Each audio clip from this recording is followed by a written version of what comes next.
departments and personnel to check in for today's broadcast. Music library? Music library, ready. Good. How about the sound effects people? Sound effects ready. Okay, master clock people, timing, are you there? 6. Like timing and flow, ready. Wonderful. Turntables? Turntables ready. Great. Pre-recorded department. Tape decks ready. And our splicing people.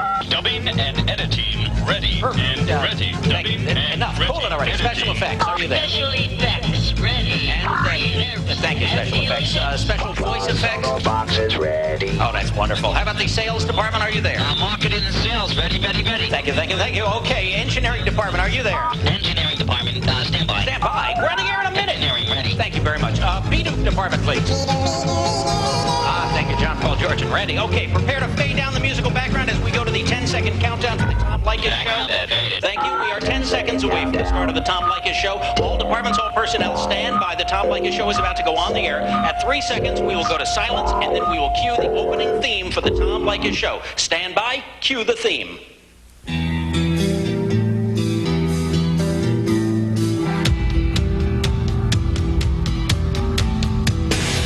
From Los Angeles, it's the Tom Leykis Show. Oh, God. And now, here he is, Tom Leykis. 6 minutes after the hour, thank you for tuning into the Tom Leykis Show. This is where America gets together to talk about the issues you really care about. We're America's fastest growing radio talk program, a talk show that is not hosted by a right-wing wacko or a convicted felon. No. I am your host. Write down this toll-free telephone number. You're going to need it. It's 1-800-5800-TOM. 1-800-5800-866.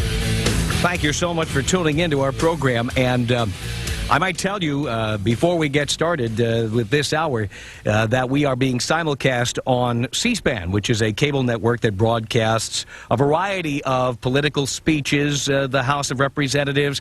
You have seen all kinds of events. They follow the presidential campaigns and what have you. And what they do is they stick a camera in the room with me or with whoever they're doing for the entire length of the broadcast. And I guess the idea is, and I've never spoken to the folks at C-SPAN about this, but I guess the idea is that somewhere along the way, someone is getting the idea that talk radio is the wave of the future. Somewhere along the line, someone is getting the idea that the voice of the people is spoken through talk radio. And somewhere along the way, someone is getting the idea that this is a very valuable part of democracy. And that is only part true. I will tell you why it is only part true. You know, there are an awful lot of people who think that talk radio speaks for America. That when you turn on a radio talk program, you are hearing exactly how America feels. When I'm interviewed by newspapers, when people ask me what I do for a living, how I do it, what the phone callers are like, what the mail is like, what the mood of the people is, they're always getting this impression that somehow what's going on here is reflective of America. I want to correct some mistaken impressions on this program. Number one, this is not reflective of America any more than one of those dopey 900 polls they have on hard copy. You ever see those? Have you seen Elvis? Yes. Call 1-900. No, 1-900. And, of course, they say it's 50 cents a call, and these are not scientific. Talk radio is no different than that. The reason is, of course, with a 1-900 poll where people are paying to call in, first of all, anybody can call in. Second of all, anybody can call in repeatedly. Third of all, everybody can't afford 50 cents to call a radio talk show or to call a poll on television. So, right away, it's not scientific.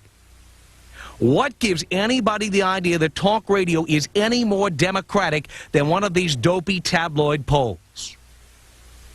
May I say that talk radio is the fastest growing format in the radio industry. May I say that talk radio has gone from about 150 radio stations broadcasting a full-time talk format to almost, how many now? 1,200 today? Almost 1,200 radio stations broadcasting this format. It's growing by leaps and bounds. Also, may I tell you that according to radio industry sources, of all of the radio formats, and I'm talking about adult music stations, rock and roll, hip-hop, alternative, of all of the formats, this is the most profitable format on radio. It's a very expensive format to run, but it is the most expensive and the most profitable at the same time. If stations invest the money, hire the people, make the station sound good, and hang in with it for a few years, talk radio is extremely good business.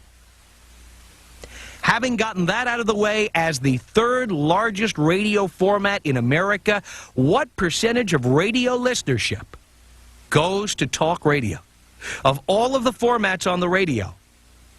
Now, for all the publicity we get, and for all of the growth I just told you about, how much of a percentage would you think we get?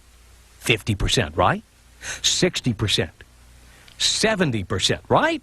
You've heard about Rush Limbaugh, and you've heard about G. Gordon Liddy, and maybe you've heard about this program years ago. You heard about the Larry King Show. It's gotta be some huge percentage, right? Well, I'm here to tell you that as the third largest format and the fastest growing format in the radio industry, talk radio receives 15% of the listenership. You multiply the number of people listening by the number of minutes they listen in a given week, and it comes out to 15% of the total listenership. That means that with all of the stations on your radio dial right now, 85% of the listenership is going to those other formats. 85%, because there are so many formats. There's country. There's something called adult contemporary. That's your Whitney Houston, Phil Collins station, okay? The Mariah Carey station. There's top 40, not as much as there used to be. There's something called alternative, the station that'll play Pearl Jam or Stone Temple Pilots. There are Spanish language stations, religious stations. There's all kinds of stations. 15% of the listenership goes to talk radio. 85% doesn't.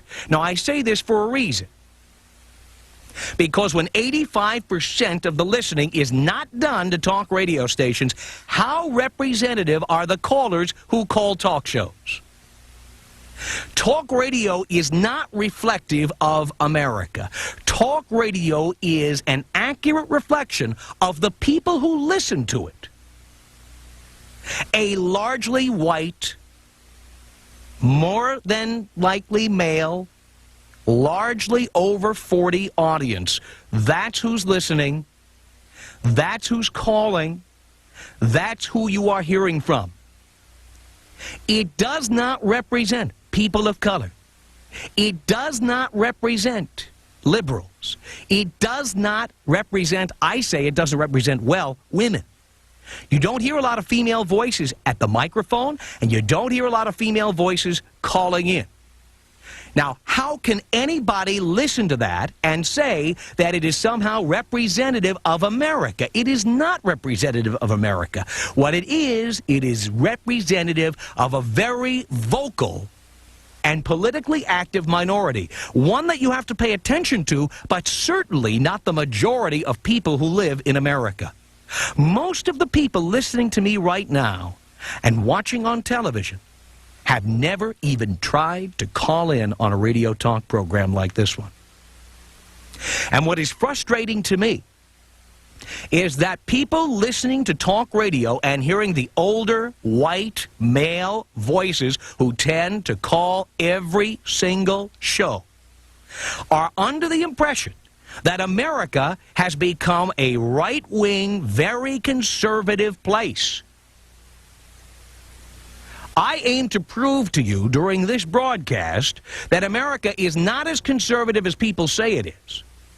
And I also aim to point out to you why the President of the United States is partly responsible for the perception that America is more conservative than it really is. When we continue, I'm going to tell you why that is. And when we continue, I'm going to tell you about some of my experiences with the White House. I know the White House is watching today, by the way. And I'm going to give you an idea of where I'm coming from on this. I'm going to tell you why liberals are on the run. And I'm telling you this as someone who is not an extreme liberal. I'm in the middle. And I think most Americans are in the middle. Unfortunately, the Newt Gingriches and the Rush Limbaughs of the world have redefined every word, every phrase. They've done a masterful job of it. And the Bill Clintons of the world have done a lousy job. And I will tell you why as we continue. 16 minutes after the hour from Los Angeles. My name is Tom Leykis. Coast to Coast, the Tom Leykis Show.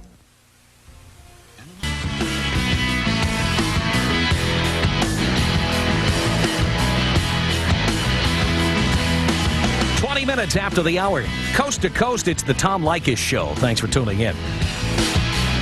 Talking about where this country really is at and why people are somehow getting the idea that talk radio speaks for America.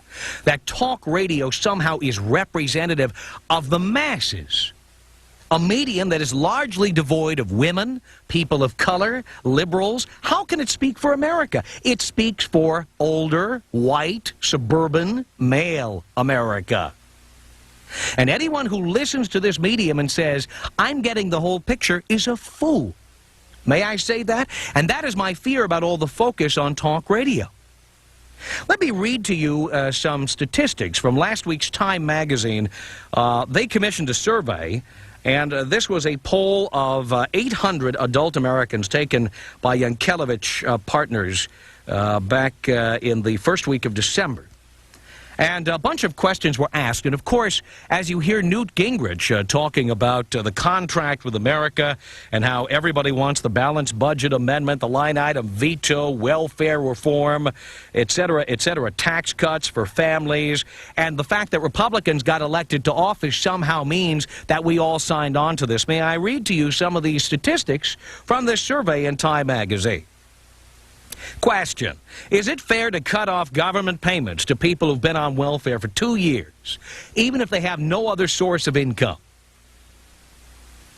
Now, you would think by listening to Newt and to Rush Limbaugh that this would be just unbelievably fair as far as the American people are concerned. Well, guess what? 52% of the American people surveyed in this survey said it's unfair to cut off government payments to people who've been on welfare for 2 years, even if they have no other source of income. 52%. That is a majority, last I checked. 38% said it's fair.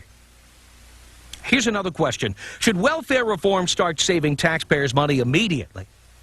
Or is it more important to train welfare recipients for jobs, which means the government would spend more money in the short run? Spend more money? Train people for jobs? Those lazy slobs. They should have gone to school, for God's sake. You hear the talk radio callers all the time. These lazy bums out there. Well, guess what? 69% of the people surveyed said that we should spend more on job training. It'll cost more in the short run, and in the long run, it's going to save America money. 69%. 24% said start saving now. Forget job training. It goes on from there. Here's another one. If money is saved by cutting government programs, we just heard the president, by the way, who ran for office promising a middle-class tax cut. And I know the White House is watching, so if the White House doesn't understand why people have a problem with Bill Clinton, and I voted for Bill Clinton, may I give you an example? Bill Clinton ran for office promising a middle-class tax cut, something I never believed we would get, something I never believed was recommended or feasible because we had a huge budget deficit. How can you cut people's taxes? But Bill Clinton promised it anyway when he ran for office. Then after he won, shortly before inauguration, I mean, he was not even in yet, he said, well, you know, the budget deficit is so severe, and I had no idea how severe it was, so, hey, I'm not going to give you a middle-class tax cut, sorry. All right, so now we move up a couple of years, and Republicans kick Democratic butt on Election Day, and all of a sudden the same Bill Clinton now finds it in his heart to revive the middle-class tax cut, something which I still think we can't afford to do. Now, am I some wild-eyed liberal? Am I so far out of the mainstream? Am I one of these commie-lib, pseudo-socialists, as Newt Gingrich and Rush Limbaugh would portray people like me? Well, let me tell you what the American people do think. This country that's supposed to be as conservative and right-wing and, frankly, as nasty and unsympathetic as it would be portrayed in talk radio. 29% of the people answered this way, okay? Well, first of all, let me read the question. I forgot to read the question. If money is saved by cutting government programs, should the savings be used to cut middle-class taxes, to reduce the deficit, or to increase spending on other government programs like job training? 29% said cut taxes. 34% said reduce the deficit. 29% said it should be spent on government programs like job training. There you go. In that particular question, 63% of the American people did not want taxes cut. But somehow we've been led to believe that that's what the American people want. We want our taxes cut. Hey, we can't afford to cut taxes, and the American people are not stupid. But if you listen to talk radio, you'd think everybody who doesn't have a job is a lazy welfare cheat, lazy bum, Cadillac welfare mother, etc., etc. The real truth is many people who thought that they would never be looking for help are looking for help. Many people who thought they would never lose their jobs have lost their jobs, and now they are looking for work. Many people who thought their unions would protect them have not been protected, and they are out in the street now. And we have a president who purports to be a liberal, who purports to be a Democrat, who should be able to articulate all of this. And instead, he blows whichever way the wind blows. If it's more expedient to say you want to cut taxes, you say you're going to cut taxes. If it's more expedient to say we're going to provide health care to every single American, everybody, universal coverage, and hold up that health security card, he's going to do that. If it's okay to say, let's cut government spending, let's cut defense spending and have a peace dividend, first he cuts defense spending and gives us the peace dividend. Republicans kick Democratic butt on Election Day, then he says, I'm going to increase defense spending $25 billion. Where is this president? We have people who need a voice, not for the left wing, not for the right wing, that big group of people in the middle who work hard. They work hard, they have kids, they have families, they do everything they can. Some of them work 2 jobs. Some of them never take vacations. And believe me, they don't break rules, they don't break laws, they don't ask for government handouts, they don't even like collecting unemployment. And some of these people, through no fault of their own, end up in the soup. And people like this need somebody to stand up for them. Bill Clinton can't do it. Bill Clinton won't do it. Bill Clinton hasn't done it. I voted for Bill Clinton. I am not a left-wing extremist. I believe in spending government money wisely. I am someone who is in a CETA program, and I heard Ronald Reagan talk about what a big, colossal waste of money this is, and I watched Reagan and Bush take a hatchet and cut the CETA program to ribbons. Guess what? I wouldn't be standing here today had I not been in a government-run CETA program. We don't have people who can articulate for people in the middle, people who believe in working hard, people who don't commit crimes, people who don't drive up in their Cadillac to the welfare office, people who work hard and through no fault of their own. Changing technologies, busted unions, people who thought they'd have jobs there all their lives. All they'd have to do is work hard. All they'd have to do is contribute to society, keep their noses clean, don't get arrested, don't get in trouble, and somehow at the end you'll be able to retire to a condominium in Florida or North Carolina or who knows where. And an awful lot of people have found out that this was just a sell job, that this lifestyle was never going to exist. And we have people in the middle class who have been soaked into believing that America has somehow suddenly become Grinch-like. And they listen to talk radio, and somehow this justifies their feelings. They listen to the racism and the bigotry and the stereotyping that pours out of the speakers day in and day out, all day long. And they somehow believe that it's okay to be a bigot, and it's okay to hate the poor, and it's okay to hate the homeless, because they hear other people on the radio doing it. I've got a lot more to say about this, and I will as we continue. The Tom Leykis Show.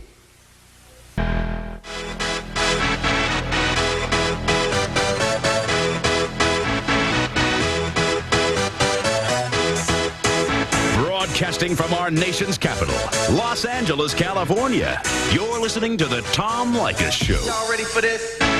26 minutes before the hour. Thank you for tuning into the Tom Leykis Show.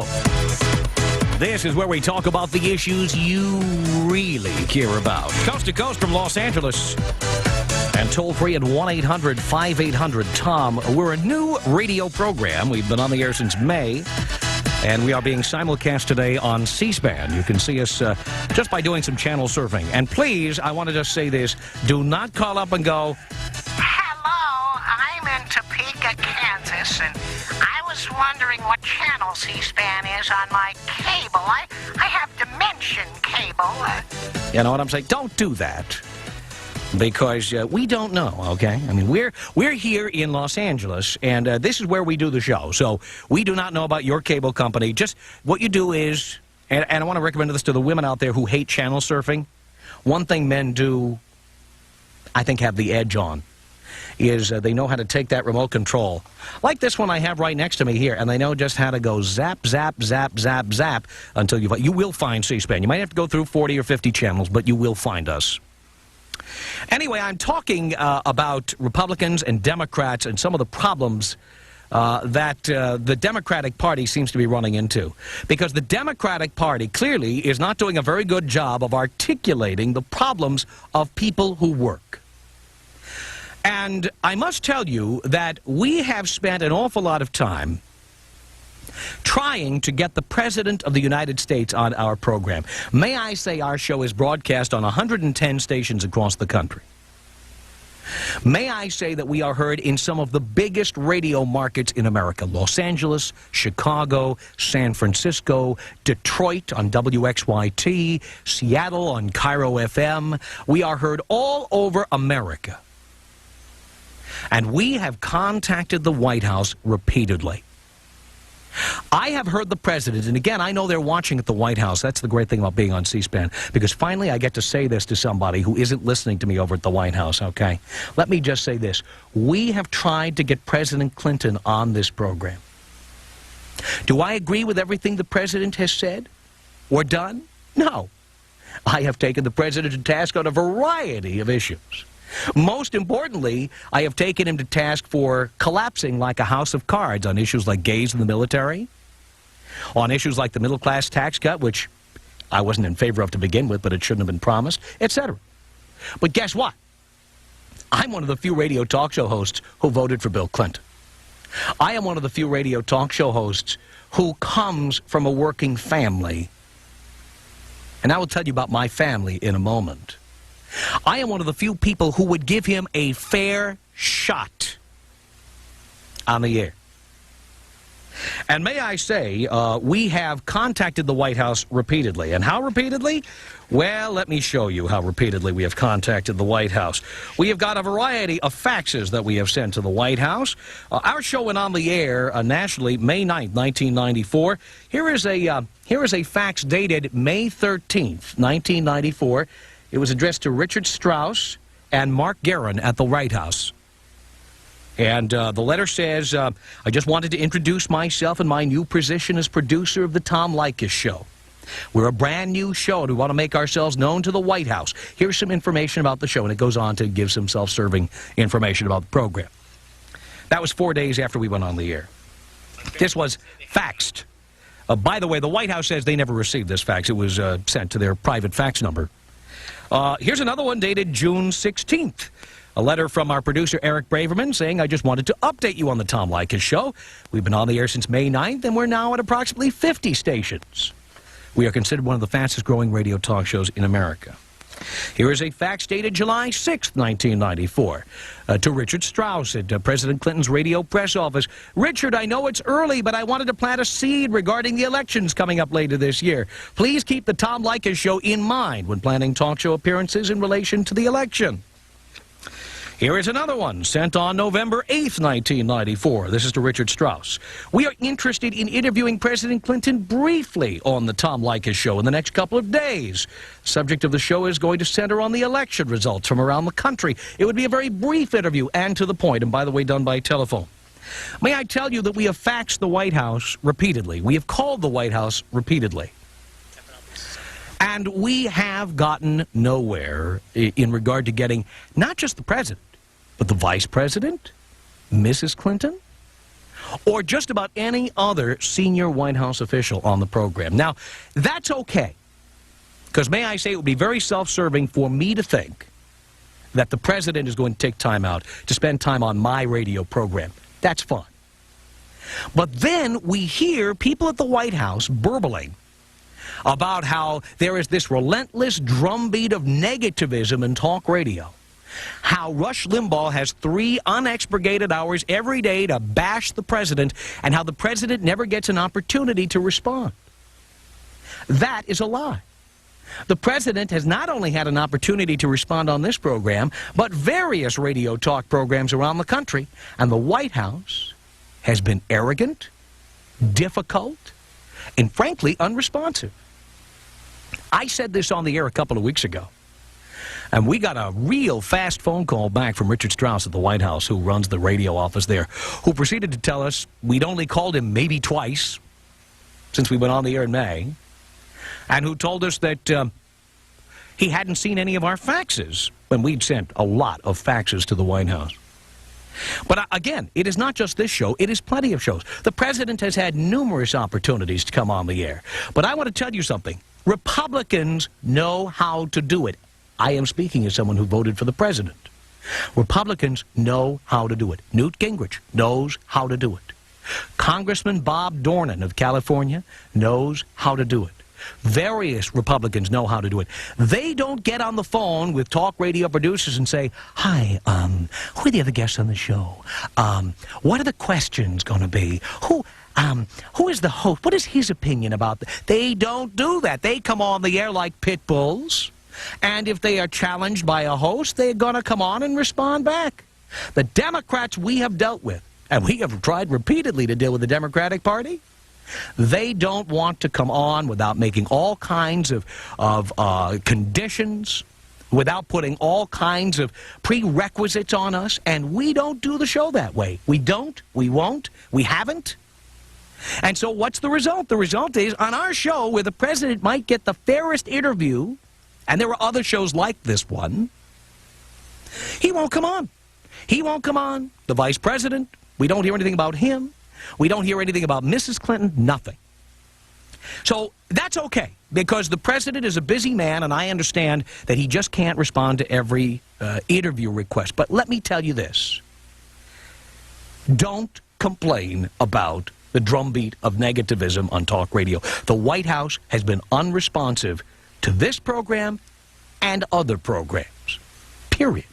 George only has a couple of minutes. That's all I wanted to say about that. Now, I'll tell you what, we have George Stephanopoulos calling in. All right, I'm going to talk with George Stephanopoulos.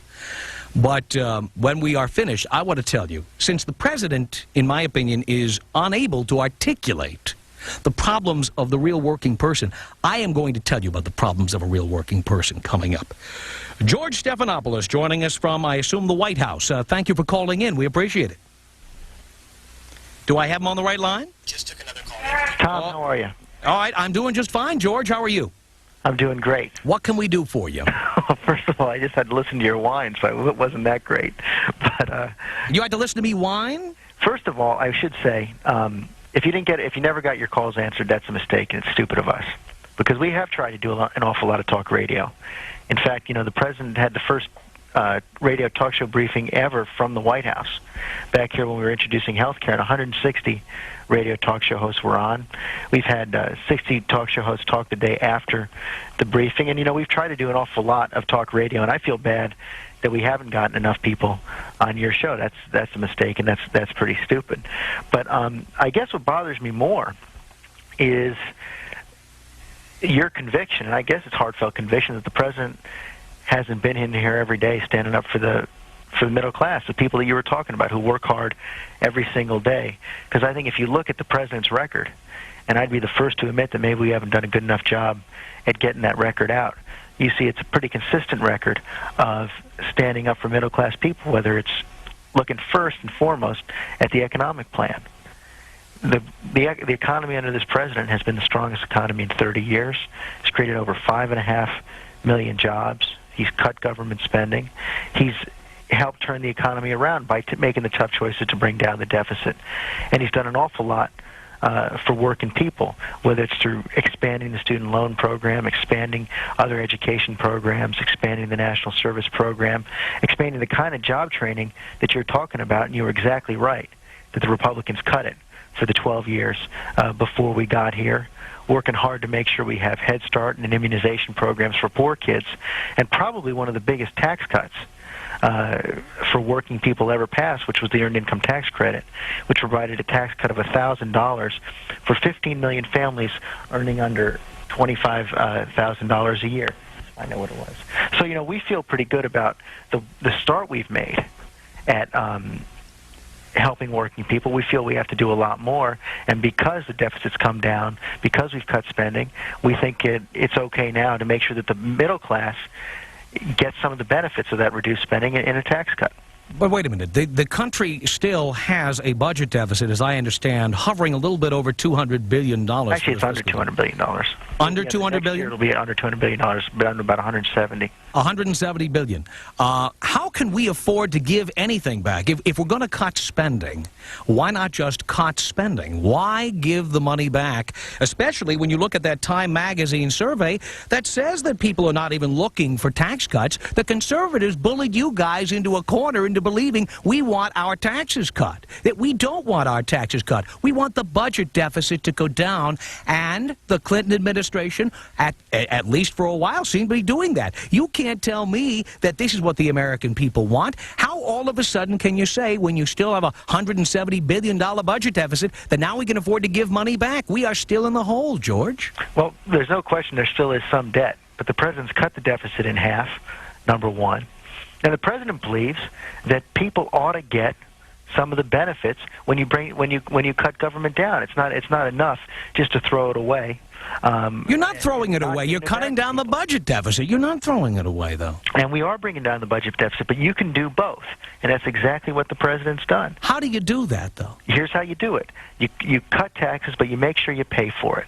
And that's the biggest difference between what... But you haven't paid for it because you're still in the hole, $170 billion. Wait a second. You haven't paid for it. Every single dollar in this tax cut is paid for. But isn't part of your job right now to be cutting the budget deficit? And we are cutting the budget deficit, and the budget deficit is still coming down for 3 years in a row. I would point out, you know, the Republicans talk a lot about tax cuts, but taxes went up every single year, and the deficit went up every single year. All well and good. And you know what? I think you make a good point when you say that the budget deficit has been coming down, unemployment has been coming down, the economy has been stronger. All true. If that's so, why not keep going in that direction, especially when you look at a survey like the one here in Time magazine that says the majority of Americans are not looking for a tax cut? Because incomes still aren't going up.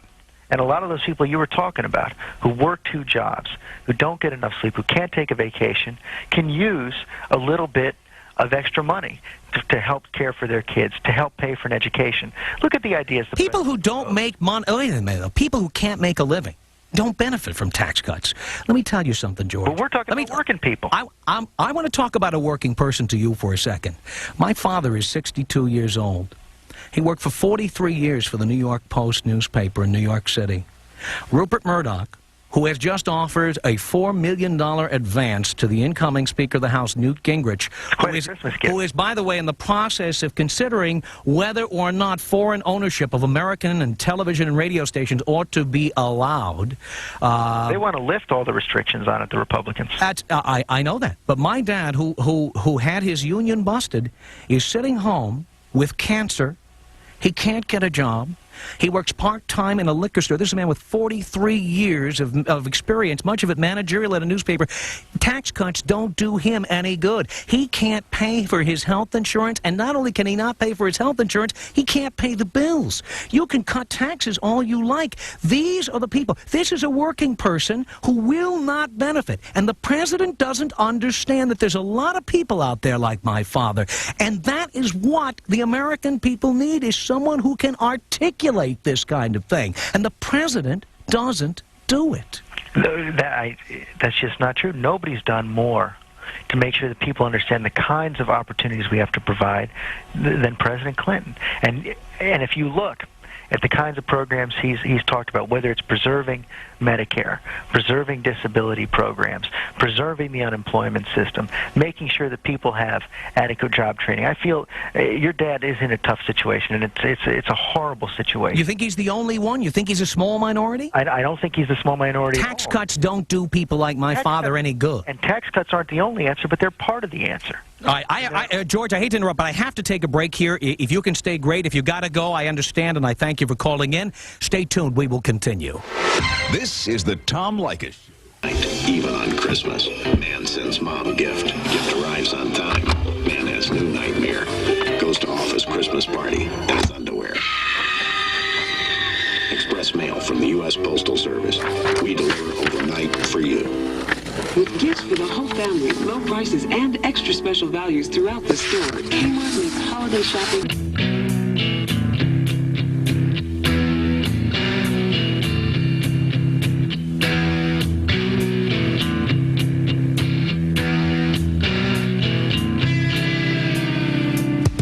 Seven minutes before the hour, the Tom Leykis Show.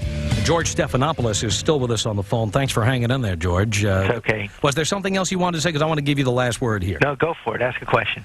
What was my question? Did I have a question? I don't know. I don't think I had a question. I just think I made a point. And the point was that for people who are really in the hole, for people like my dad is a victim of technology. His job has pretty much been computerized. And he's at an age where job retraining is difficult. It's difficult to find a new job. You know, there are a lot of guys like him, guys who worked on factory assembly lines, guys who worked at a newspaper where at one time they took a ruler and a number 1 lead or number 3 lead pencil, number 1 lead pencil, I guess. I never did this for a living. And they drew out the layout of the newspaper, and now you can do it on a computer in half an hour instead of taking a whole workday to do it. There are all kinds of people in this position. And tax cuts sound great. They sound awfully Republican to me, but the real truth is that for somebody who doesn't make a living, a tax cut doesn't do them any good. Well, we're not talking middle class anymore. We're talking lower middle class or less. That's definitely true, but that's not all the president's doing. And I think you know that. Really? And absolutely.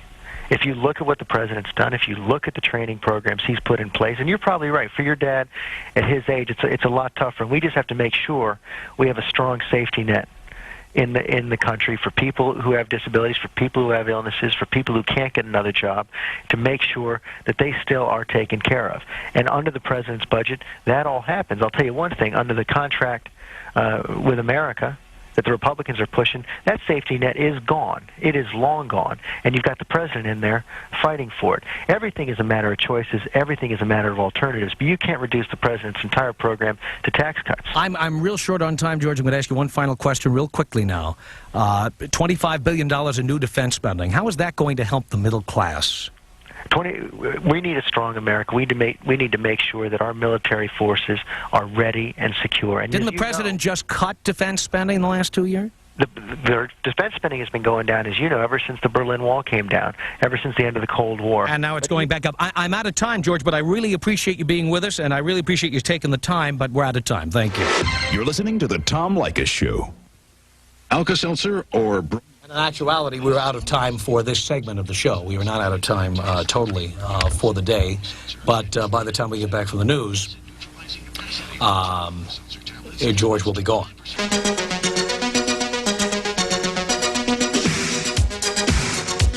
Minutes before the hour, the Tom Leykis Show. The mic was not on there. I can't hide it. Stay tuned. The Tom Leykis Show. The Tom Leykis Show.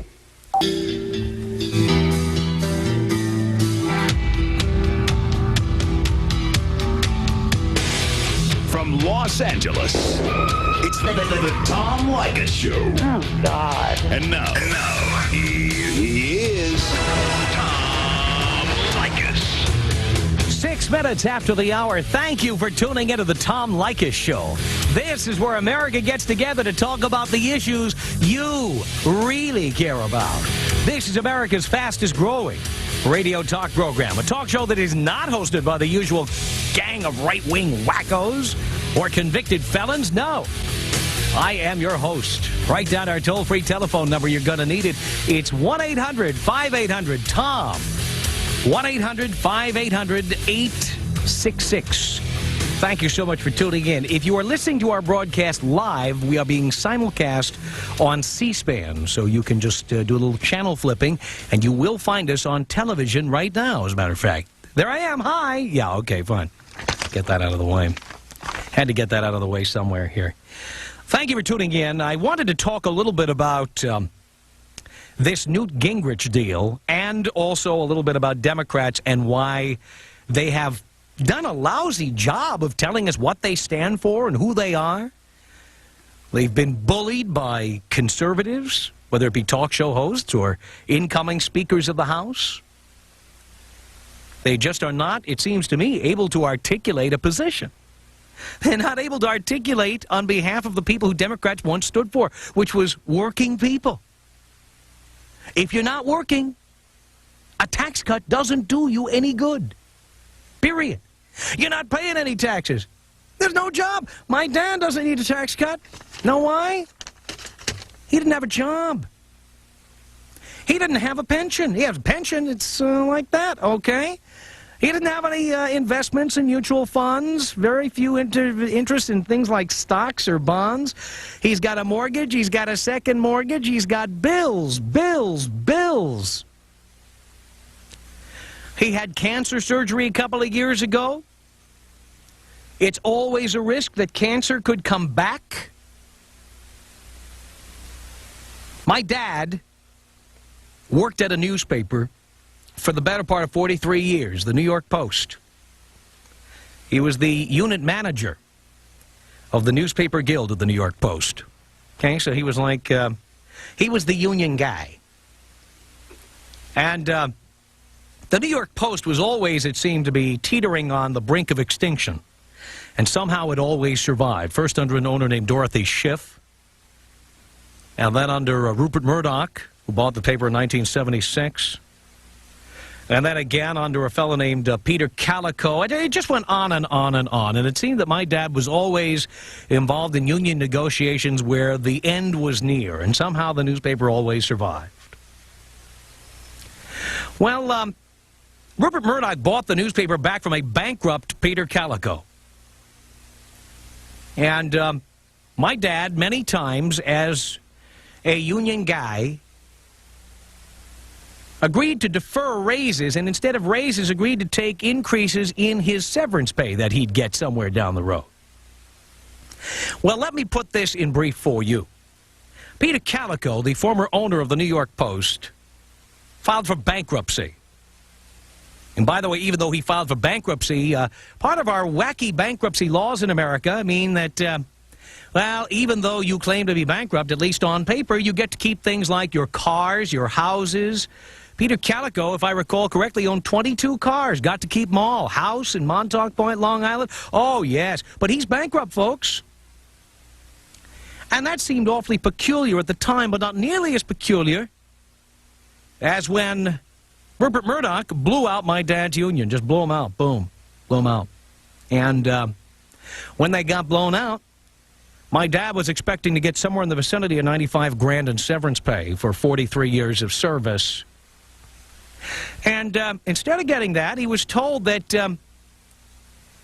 Mr. Calico going bankrupt had something to do with him not being able to get his severance pay. So instead of getting $95,000, he got somewhere in the vicinity of $7,000. He got something on the order of 12 cents on the dollar. And he lost his job. And my dad is 62 years old. He works at a liquor store. He has 43 years of experience in the newspaper business and can't find a job. He can't get job retraining. And if he gets job retraining, let's face facts. How much time does he have to retrain before he's 64 or 65? And then what are the odds that he's going to get a job? So he lives on a minimal pension, Social Security, and that's about it. And he's got an awful lot of responsibility there, an awful lot of bills to pay. And, well, I got to tell you, a middle-class tax cut doesn't do my dad a lot of good.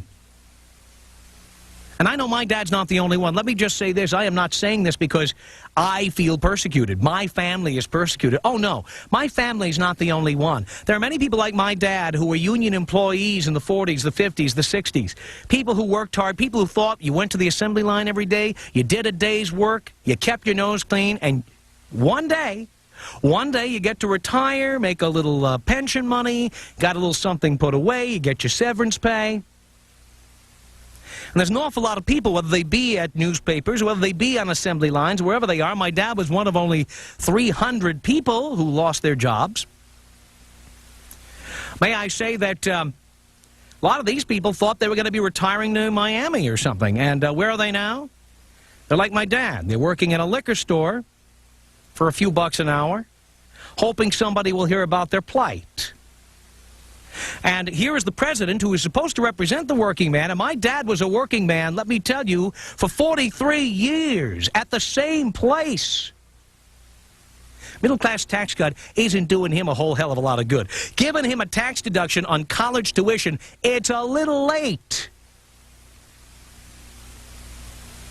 So essentially, and I know my folks can't deal with this and probably don't want me to be saying this, but I've got to say it because I've got the White House watching now, Mom and Dad, and there's no other chance I'm going to get to say it. My mom and dad are sitting there with my dad facing the possibility of more cancer surgery. And my mom and dad are sitting there with, they don't even want to look at how much money they owe. One day the end is going to come. They're not going to be able to pay the bills. They're not going to be able to pay him. My dad's going to be in the hospital. Guess what? When my dad lost his job, he went on a thing called COBRA. That's when they give you health insurance from your previous job after you are fired, right? Or you're laid off, or you resign to pursue other interests, or whatever they say these days. Or you're terminated without prejudice, or whatever they do. My dad, who lives with my mom, was paying $400 and some odd a month. Understand, he's on a small pension and Social Security. My dad was paying $450 a month for health insurance. That's over $5,000 a year. Now, if that isn't enough, my dad, who had cancer and may have it again, my dad now faces a 72% increase in his COBRA to over $700 a month for health insurance. We're not talking about some lazy bum here, the kind of lazy bums that the Rush Limbaughs and the Newt Gingriches like to talk about. That's not what we're talking about here. We're talking about a man who worked. We're talking about a man who sold Christmas trees to make extra money before Christmas when I was a kid. We're talking about a guy who worked 7 days a week when I was 12 and 13 years old, and I never saw him. He left at 6 o'clock in the morning and came home 11 o'clock at night. He sold ice cream from a soft ice cream truck in Long Island. I've hardly seen my dad most of the time I was growing up because he was working. This is a working person we're talking about. This is the kind of person that the Newt Gingriches of the world want you to believe is some kind of a lazy, irresponsible bum who doesn't deserve any help, who should have provided for himself. He did the best he could. He still does the best he can. He still goes out to work every day, even though I think my dad is one of the better newspaper people in this country. My dad is in the soup. And I want to know what a middle-class tax cut is going to do for people like him. And it's not just my dad. It's people who worked on the assembly lines in Kenosha, Wisconsin, and Flint, Michigan. It's people who worked in the South at various plants that had the factories taken out from under them. People in the Rust Belt. People who worked in places like Troy, New York, where they had the Arrow shirt factory that just left town to avoid the unions and go down south. There's a lot of people like that out there. And we've got a president who disguises himself as a Republican, talking about tax cuts, talking about defense spending, hello, there are people who worked their whole lives who are seeing their lives go up in smoke, and we have a Democratic president who doesn't understand, who doesn't articulate this.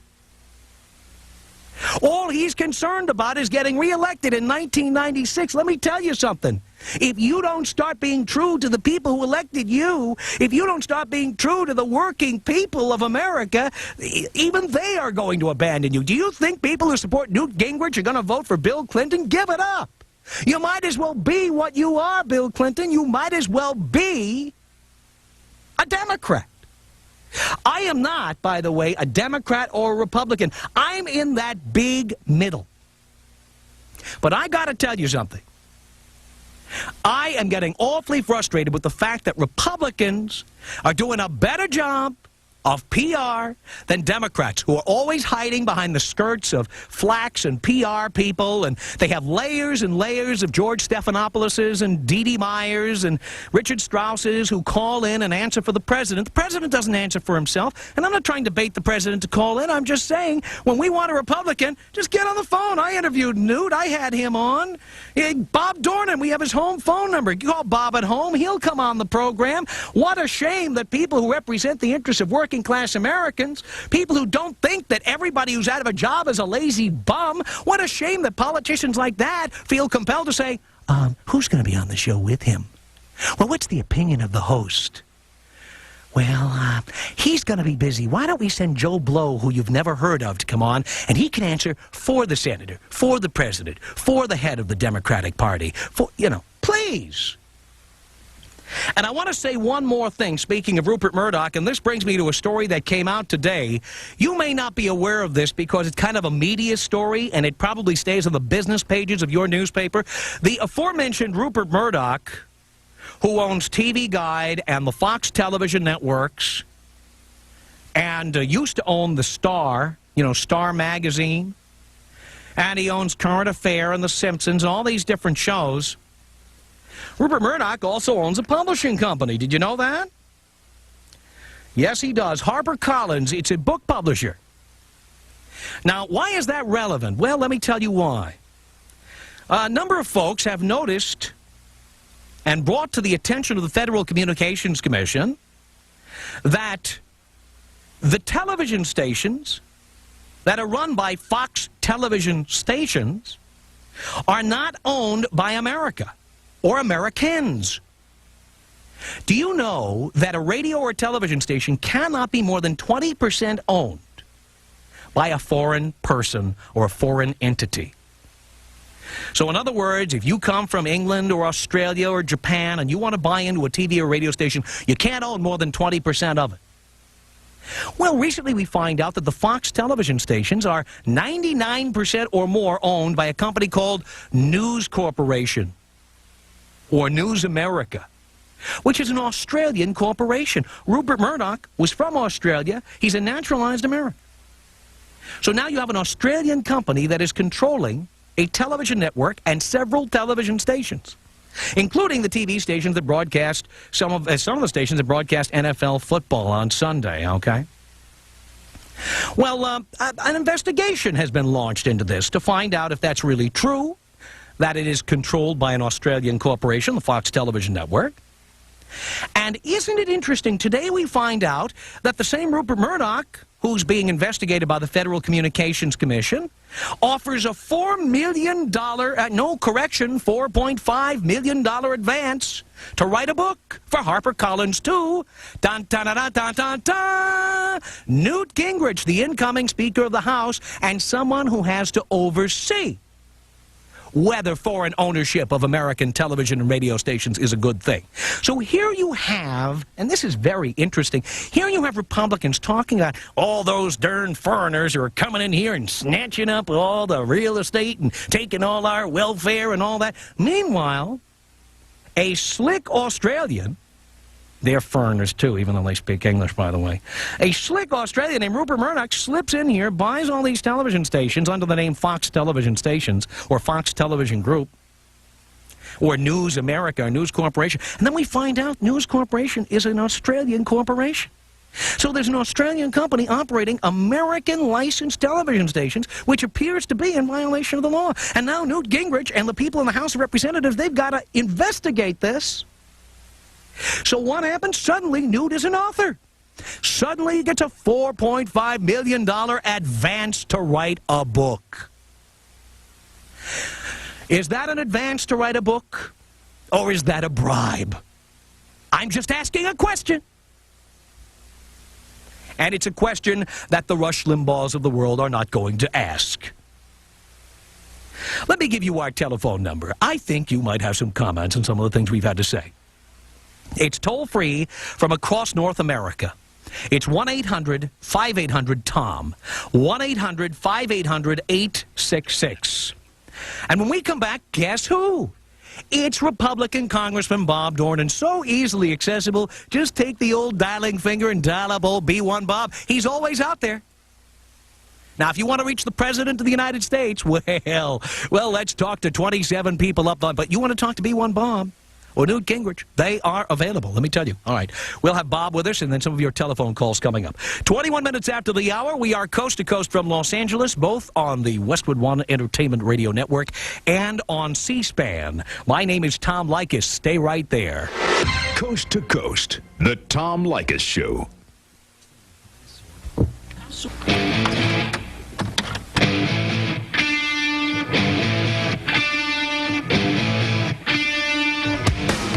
Oh, baby, 26 minutes after the hour. America's fastest growing radio talk program, the Tom Leykis Show from Los Angeles. Thank you for tuning in. Joining us on our newsmaker line, because he loves us, is Republican Congressman Bob Dornan, who is, of course, representing the 46th District, which is in Orange County here in Southern California. Bob, nice of you to call in. Not surprised to hear from you today. Mr. Leykis, I'm sorry I interrupted here and cut Dornan off. I want to get some equal time here. This Dornan tried to nail me with a Moscow trip back in '92. I don't like this guy, so we used White House communications. We just interrupted his line. That's the way it's got to be. You're out of your mind, Bob. I'm telling you that you're on a roll here. If they put Cuomo on the air, he is so pedantic. He has a different type of energy than you have, than a lot of the right-wing radio hosts have. He's got this professorial, intense energy where he lectures to you. They'll try him for a while, and any of the 150-some stations you're not on will dump him and pick you up. Oh, good. Because you've got the drive to present the liberal point of view with fun.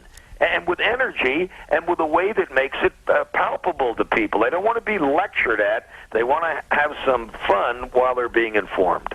Well, Bob, you are very nice to call in and say that. We've always had fun having you on, and this is the point. You know, I don't believe in having a show which is a relentless drumbeat of anything. Exactly. Any one opinion, any one person, any one cause.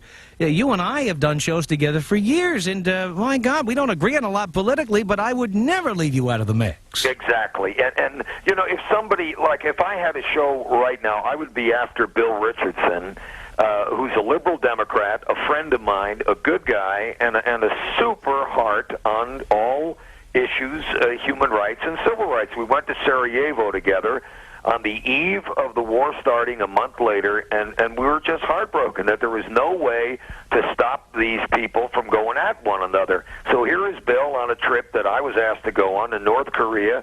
I had made a commitment to go down to Haiti. I spent all Monday down there, and to be over in Luxembourg and Belgium for the 50th anniversary of the Battle of the Bulge, which was the bloodiest battle in American history, 19,000 killed in action, and 350 prisoners executed by the SS Panzer units under Joachim Peiper. So it was a good spot to be, and I wish now that I was in North Korea. But I'd be going after Bill Richardson, a loyal son of New Mexico, and a faithful Democrat liberal. Now, I got about 20 seconds before the break here, but a lot of people don't know you used to do this for a living here in Los Angeles. I did, and I did it with a lot of energy, and I had on every liberal that wanted to come on.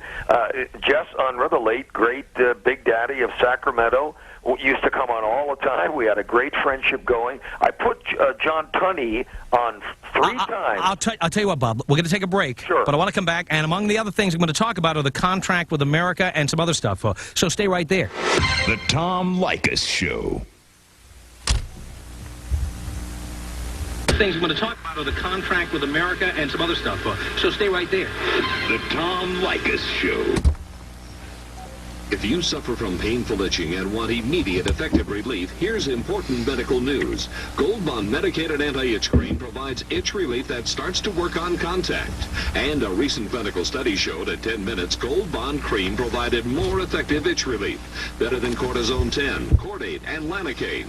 And Gold Bond cream contains 2 medically proven pain relievers not found in any leading brand. For effective immediate itch relief, try Gold Bond medicated anti-itch cream. Use as directed.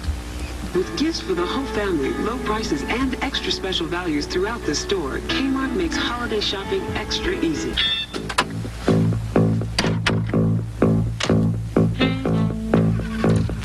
Who needs the fairness doctrine? We've got the Tom Leykis Show. 26 minutes before the hour. This is America's fastest growing radio talk program. And I'm not even a right-wing wacko, a convicted felon, a bigot. I'm not on a work release program.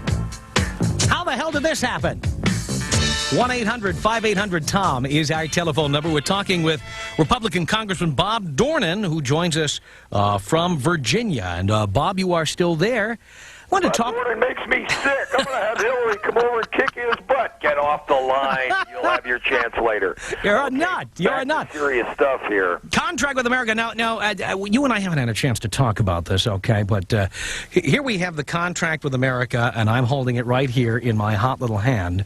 The contract with America, which talks about balanced budget amendments, line item vetoes, violent criminals, welfare reform. Go to my favorite, term limits. Term limits, which is the last one there, which we heard Newt Gingrich say they'll discuss, but they won't necessarily pass it in Congress, which I thought was awfully interesting now that he is becoming the Speaker of the House. But isn't it interesting, and maybe you can explain this to me, how it certainly seemed that once Republicans kicked Democratic butt back in November, the first issue that seemed to come up was school prayer. Where did that come from? It's not in the contract, and I, for one, believe it was a big waste of time because everybody knows the best you're going to come up with is 30 seconds of silence.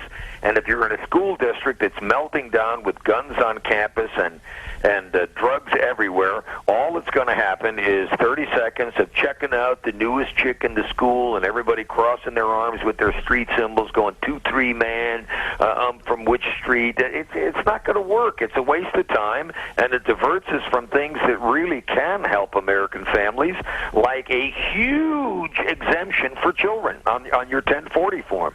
What do you think about now? What do you think about the president's proposed "quote-unquote" middle-class tax cut? Well, we're into a pathetic bidding season at Christmas time when we ought to be reflective. Here is the president trying to jump on this bandwagon that carried the Republicans to victory. And he's damn lucky that he didn't try to shoot his way into Haiti, because the highest-ranking people down there told me the minimum U.S. killed in action would have been 20 or so. A couple of those would have been friendly fire, no matter how hard we try to eliminate it.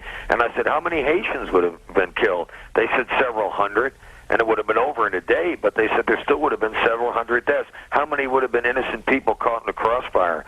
And they said at least half. And I said, my God, this would have cost Clinton, Clinton another 20 seats. They said, well, that's your business, but it certainly wouldn't have been a good-looking thing on network TV. So Jimmy Carter, Ace Carpenter, saved Clinton and the Democrats from losing another 20 seats. Now, how much of this contract with America is actually going to happen? I mean, you guys have the majority. I think it's all going to happen, and the one that is going to be painful to senior Republicans is that term limit one. Now, some of my best friends in the House, Henry Hyde of Illinois, Tom DeLay, who just won the majority whip job, they have been very frank. No way for term limits before, after. They've never, they thought elections are for term limits. That's the best counterattack. But those of us who have been for term limits for 20 years, and I found my declaration, handwritten statement on a yellow legal tab from 19 years ago, this coming January 26th, and one of the big items in there when I was leaving L.A. Broadcasting to run was that I would only hang around 12 years max, which is what I'm doing in Orange County, and I'm keeping my word. This is my 11th and 12th year. So I'm going to stick to my guns, debate it out on the floor, and now I've come down from 12 to 6. So it is going to be a hot debate. People are going to say, what, you mean I just get the power and I have to check out in 6 years? Well, that's the promises that many of us made to keep so that somebody else can have a shot. Well, I want to make it the people's house, rotating every 6 years, people in and out, so lots of people will get a shot at being Speaker. And besides, you can leave the House and run for the Senate, the governor's race, go back to the state Senate, run for mayor somewhere, run for president, for God's sake. You can come here and do a show, Bob. That's right. Come back home. Well, see, Tom, that does make a difference. I have something to do out there in the other world. A lot of these guys can't figure out how they're ever going to make $133,600 a year ever again, and they're going to cling to this job. All right, now, Bob, I got to run here, but I want to say this. Sure. I want to check back in with you regarding this contract with America. Oh, absolutely. And look, Newt is the most dynamic thing to hit this city in a long time, and it's not just 40 years, Tom. When Hoover was hit with the crash in 29, we lost the House the next year in 30. That's 64 years ago, and we've only had 4 of those 64 years. So people like Bonnier and Gephardt, stop whining and crying. Hunker down as the loyal opposition and kick some tail the way we did for 40 years straight and for 60 out of 64. My God, if they were doomed to 20 or 30 years, they'd be jumping off the Capitol dome. We'd have to have a round-the-clock watch up there grabbing Democrats by the heels before they splatter in the east and west parking lots. All right, Bob, I got to run here, but we're going to talk again soon. We're going to keep up with you, and we're going to find out what's going on, and I really appreciate the fact that you keep in touch with us, which is more than I can say for the president. Betcha. And Tom, keep pushing term limits. It's a chance for you and I to change seats, and you can be inside the belly of the dragon for 6 fast years. Thank you, Bob. You betcha, pal. Okay. Bye. Take care. Christmas. Same to you and your family. Appreciate it. Okay, bye-bye. There goes Congressman Bob Dornan, Republican, representing the 46th District of lovely and bankrupt Orange County. But Bob had nothing to do with that. All right, coming up, your telephone calls from across America, not just on the air, on the radio, but also on C-SPAN. Our telephone number for the uninitiated, 1-800-5800-TOM. It's 1-800-5800-866. 19 minutes now before the hour. My name is Tom Leykis, and we will continue. This is the Tom Leykis Show.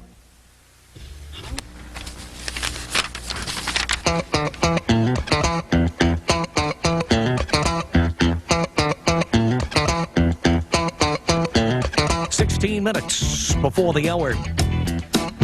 We're coming at you like a freight train. We're like a cancer growing across America like a big tumor. You can't stop it. The Tom Leykis Show, 1-800-5800-TOM is our telephone number. Time we took a phone call, wouldn't you say? All right, Robert in Nederland, Texas. You're on the Tom Leykis Show. Hello. Yeah. Robert. Yeah, I'm here. And I said, hello. You got to turn the TV. You think you have the TV on. Turn it down. It's off. Good. What can I do for you? I just wanted to discuss the middle-class tax cuts issue. You're giving the tax cut issue a lot of flack because it's only not helping out a certain group of people. A big group of people. Well, yeah, a certain group of people. A certain big group of people. Right, a big group of people. But the point of the tax cut is to help out a group of people and stimulate the entire economy and benefit everyone in the process. And I think you're missing the point there. But wait a minute. The economy has been improving. Right. I mean, first of all, we heard on this program, George Stephanopoulos called in and say that the economy has been improving the last 2 years. We don't need a tax cut to stimulate the economy. This budget is $170 billion in the red. If you want to cut spending to pay for a tax cut, don't cut spending to pay for a tax cut. Cut spending and apply the savings to the deficit. And by the way, that's what most Americans want the government to do. But then again, I'm not necessarily advocating Clinton's proposal for tax cuts where he's cutting back all these different programs. I'm just saying the point, the idea behind the tax cuts in general, particularly the Republican version, is to benefit the entire economy, benefit the certain groups of the economy, and bring up business and things like that. How is it going to do that? Like that. How is giving people a tax break on college tuition going to benefit the economy? It's going to allow people to invest and stimulate. Invest in what? Invest when they put money in the bank, when they have money to save and invest in other things, then they're going to be stimulating the economy in other sectors. But wait a minute. If we have a $170 billion budget deficit and interest rates are going up as they have been, that means the interest on the national debt is going to go up. And that means the budget deficit is going to start going up. And then when you cut taxes and cut revenues, the budget deficit is going to go up further. We heard this argument from Republicans all through the 80s who cut taxes, and the budget deficit went up and up and up and up. It went up and up and up. As long as people are willing to invest in the government's bonds and federal invest in the federal government in general, they're still going to have money to pay off the budget deficit. It's a rolling deficit. It's not as if it goes up and it has a stopping point. We can always, as long as we have people investing in the budget. $170 billion deficit. Do you know how much that is? Yes, I do. How much? It's a lot of money. It's a lot of money. And it's not money that's coming due at a certain day. It's money that's continually rolling over and having new investments. It's 170,000, 100,000. That's what it is. Yeah. It's 100,000 times 170. That's a lot of money. That is a lot of money. Sure it is, but the point I'm making is the middle class tax cuts would benefit the economy. How? More people invest in it because invest what? How much are you going to get, and how much are you going to invest? When I don't. How much do you earn? I'm a student in college. All right, so I didn't have to pay for my college like I'm doing. I could put money in the bank, which would in turn benefit the economy because that would allow for new loans and all kinds of other transactions to occur. But we don't put the money in the bank in this country. We're not savers. We don't put the money away. There are a lot of people that do that. Most don't. All right, laugh it up, Robert. Thanks for the call. 1-800-5800-TOM. What can I say? I love these amateur economists who call in here, and they're explaining about investing, and this guy doesn't make a living. He's a student. He doesn't make any money. A tax cut is not going to do him any good. Maybe his parents. I don't know. Let's continue here with Mark in Del Mar, New York. Mark, you're on the Tom Leykis Show. Hello. Thomas, how are you? Good, how are you? I'm calling from your old haunts up around Albany, the QBK land. Very well. Now we're on WGY, Mark, so you got to listen to us at night. Well, it gives you an idea of my radio habits. Listen, well, it's WGY 8 to 11. I got you. I'm usually trying to work during those times. Well, stop working and listen to the radio, for God's sake. Tom, here's where I'm at on this. You know, I grew up in Hyde Park, New York, which was really in the shadow of the Roosevelt home. Came to Albany. I've spent the last 20 years here. Really a homegrown Democrat in a lot of ways, and I have to tell you that I am beyond belief as to how badly the Democratic Party has lost its focus, lost its position. Can't even begin to get close to articulating what it wants to do. And then last week to watch the president basically take a chameleon flip-flop attitude once again and promise us what we've been hearing from the Republican side was just unbelievable. The most unbelievable part about it to me is that now we're willing to walk away from any traditional belief that government can, in some cases, do a good job. Mm-hmm. We believe now that things like the FAA should be privatized. We should let business watch out over its own tail. We're going to trust business to do the right thing. Well, like we have Rupert Murdoch. Oh, exactly. Giving $4.5 million to the incoming Speaker of the House as a book advance while he's being investigated by the federal government. And we just sit back going, Democrats essentially will sit back and you think that this won't be allowed to stand? You think that Rupert Murdoch won't get to keep owning those stations? Please. Well, you know, the bottom line to this whole situation here is that we have to take a look at that our government and protecting the rights and the certain safety of our people, whether it's the FDA, the FCC, or any other function of government, my God, the military. We've got to depoliticize these things, and we've got to say, out of that pot, we're not going to cut under the guise that this is somehow returning back to the free market system, regulations that go right out the window. What bothers me, and I know you agree with me on this, Mark, is that Democrats have become impotent. They have become, you know, they sound like NPR. They sound like they're in a coma most of the time. The fact is there are people who work and slave, and they're not welfare cheats. They're not lazy bums. They work, and they still can't get ahead. Exactly. And there is a need for a party that represents them, and the Democrats are flailing around trying to be Republicans. Hello? What about people who work for a living? What about them? Tom, one of the things that you said, which is most accurate, really goes to the issue that there can be a caller or a guest on your show that you are diametrically opposed to in terms of opinion, but you respect the person because they're consistent and they articulate and they're clear about what they're trying to say. All of us in our lives will run into people that we just don't agree with, but if that person is clear about what they represent, we can at least respect the position. We're on the verge of losing not only votes, but respect for the Democratic Party because it's incapable. Well, I'm not a member of the Democratic Party. I refuse to be a member of the Democratic Party until they find somebody who can articulate the plight of people who work hard and actually then have programs to benefit people who just need a leg up, who want to work hard. Well, of course, as a party, if it represented those people and articulated those people and their plight, you could decide you were going to vote for them or not, but at least you would understand what the party represents. Now you can't even do that, because every other day the party zigs and zags in territory that has no business being in. There is nothing wrong with a party having a position. My God, you don't have to like the Communist Party. You don't have to like radical Nazi parties, but you can at least understand what they represent. The Democratic Party is on the verge of losing that focus completely. I agree with you. Mark, thank you for the call. Hey, Tom, have a good holiday. Thanks. I'm glad you caught up with us. Bye-bye. Take care. Bye-bye. Our telephone number toll-free from across America, 1-800-5800-TOM. My name is Tom Leykis. It's 8 minutes now before the hour. You're listening to the Tom Leykis Show. Itchy rash. That's Marie Malakany of London. Here we go.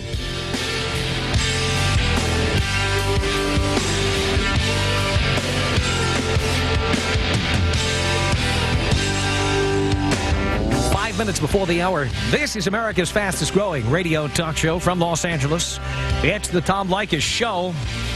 Our telephone number here, toll free, 1-800-5800-TOM. Mike in Burlington, Vermont. You're on the Tom Leykis Show. Hello. Hello, Tom. This is the first time I've ever heard of you, or in this case, seen you also.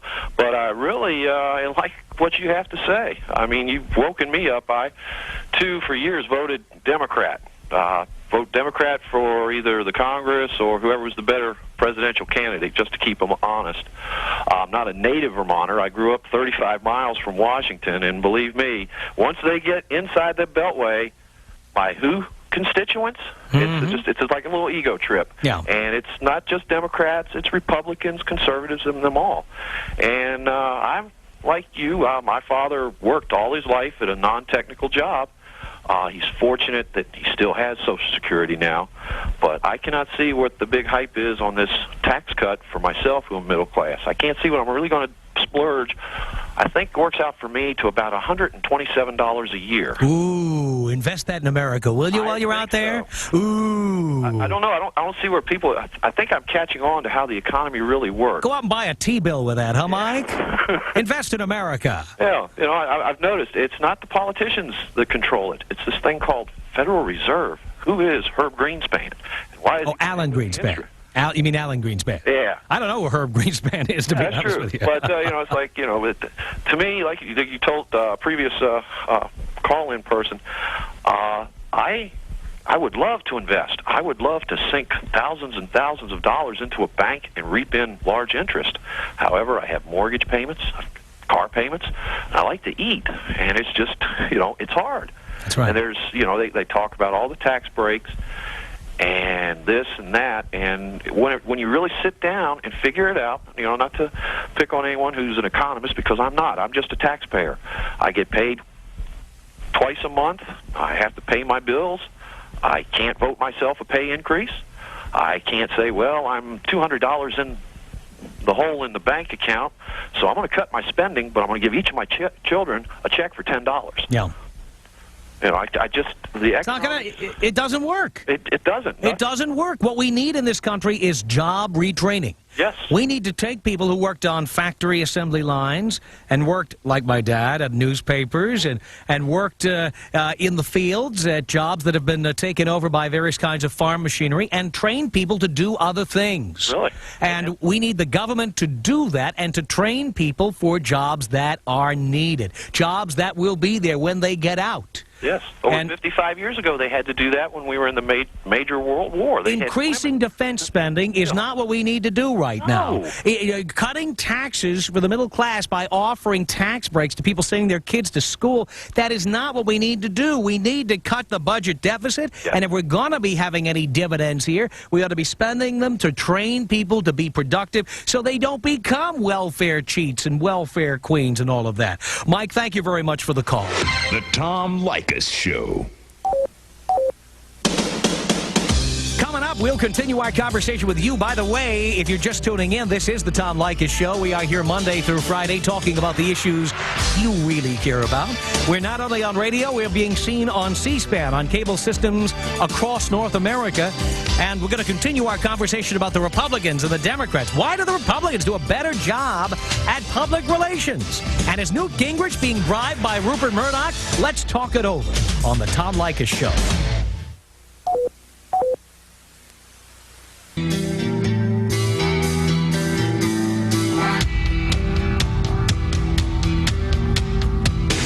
From Los Angeles, it's the Tom Leykis Show. Oh, God. And now, here he is, Tom Leykis.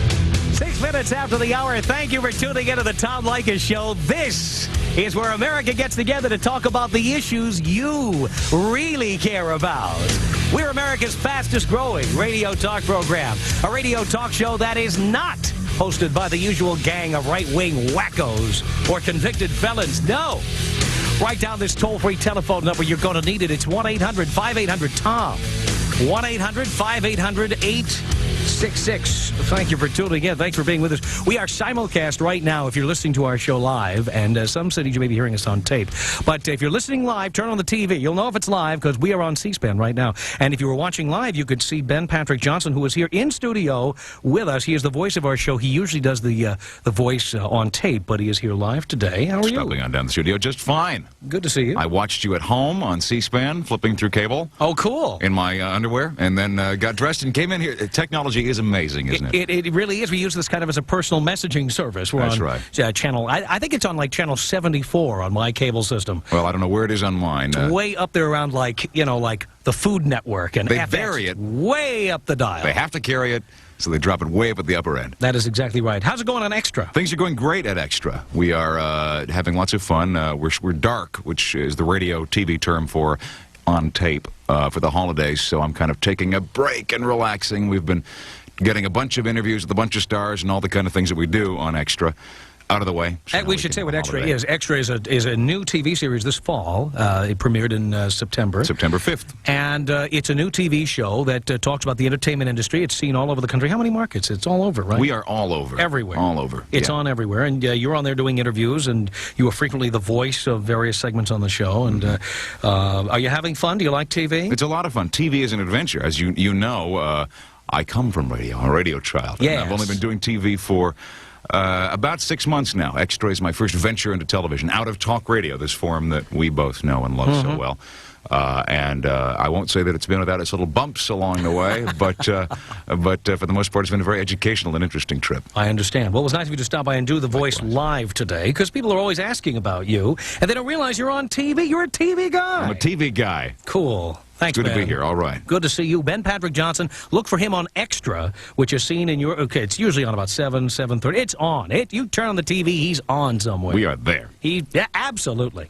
All right. Now, what we are doing here, we are on C-SPAN, and if you are tuning in right now, turn on the TV. You can watch along as you listen on the radio.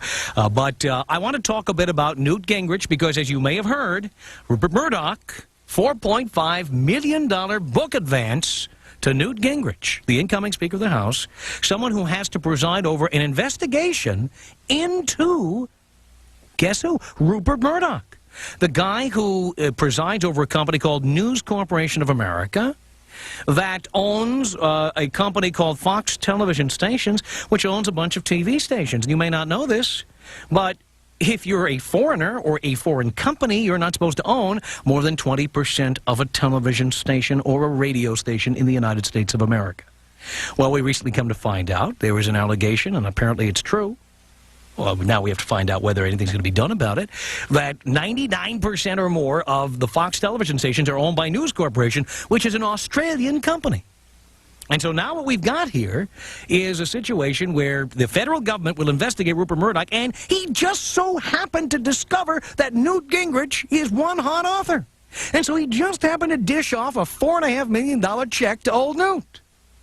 And we're supposed to believe that this is not some form of a bribe.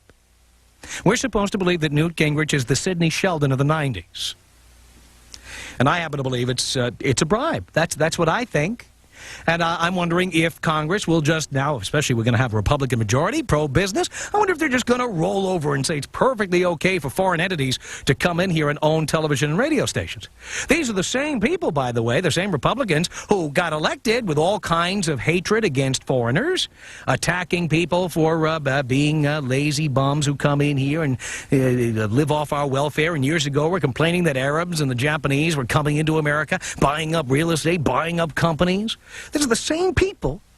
And now let's see them roll over when Rupert Murdoch, who is a naturalized American, by the way, but his company is Australian, when his company wants to own television stations in America, lock, stock, and barrel, something that is clearly illegal.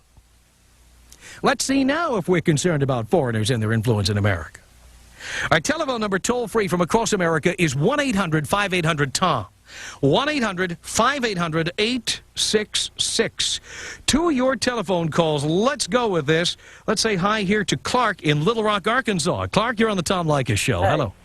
Yeah, I was just scanning the channel. I came on C-SPAN, and do y'all get it? Does it come on a station in Little Rock or Memphis area? Not yet. You have to call the folks at KIRO and say, we want to hear this show. I sure will. That's how we get on the air. I like it, like the fact that there's somebody other than Rush Limbaugh out there.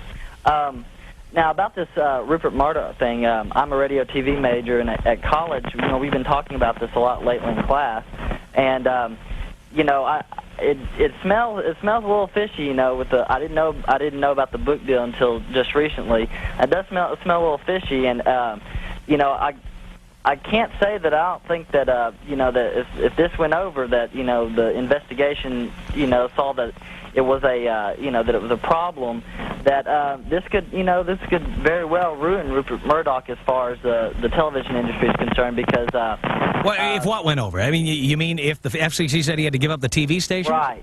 I don't think it would ruin Rupert Murdoch. He'd get to sell the TV stations. He could still own the Fox television network if he wanted to. Yes, that's true. He could still own the network, but the network does. I mean, there's quite a few stations out there that are owned by Fox Television, and that would put a big dent in his NFL contract. And I'm sure that there's, I'm not familiar with the contract. Well, that's not our problem. We have a law in this country, and the law says that you cannot be owned more than 20% by a foreign entity. Don't get me wrong.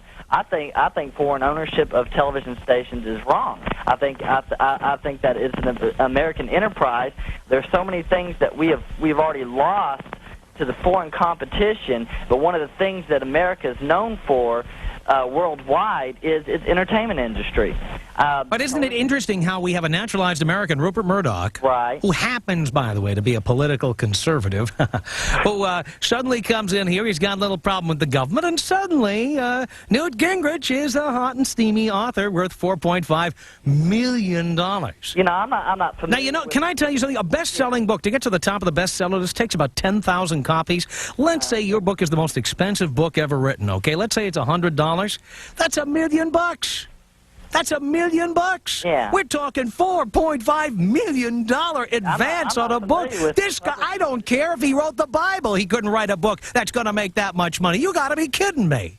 Yeah, it does smell a little fishy there, and a little fishy. I hope that the investigators, and understanding that he's leading up the investigators like who? Newt Gingrich?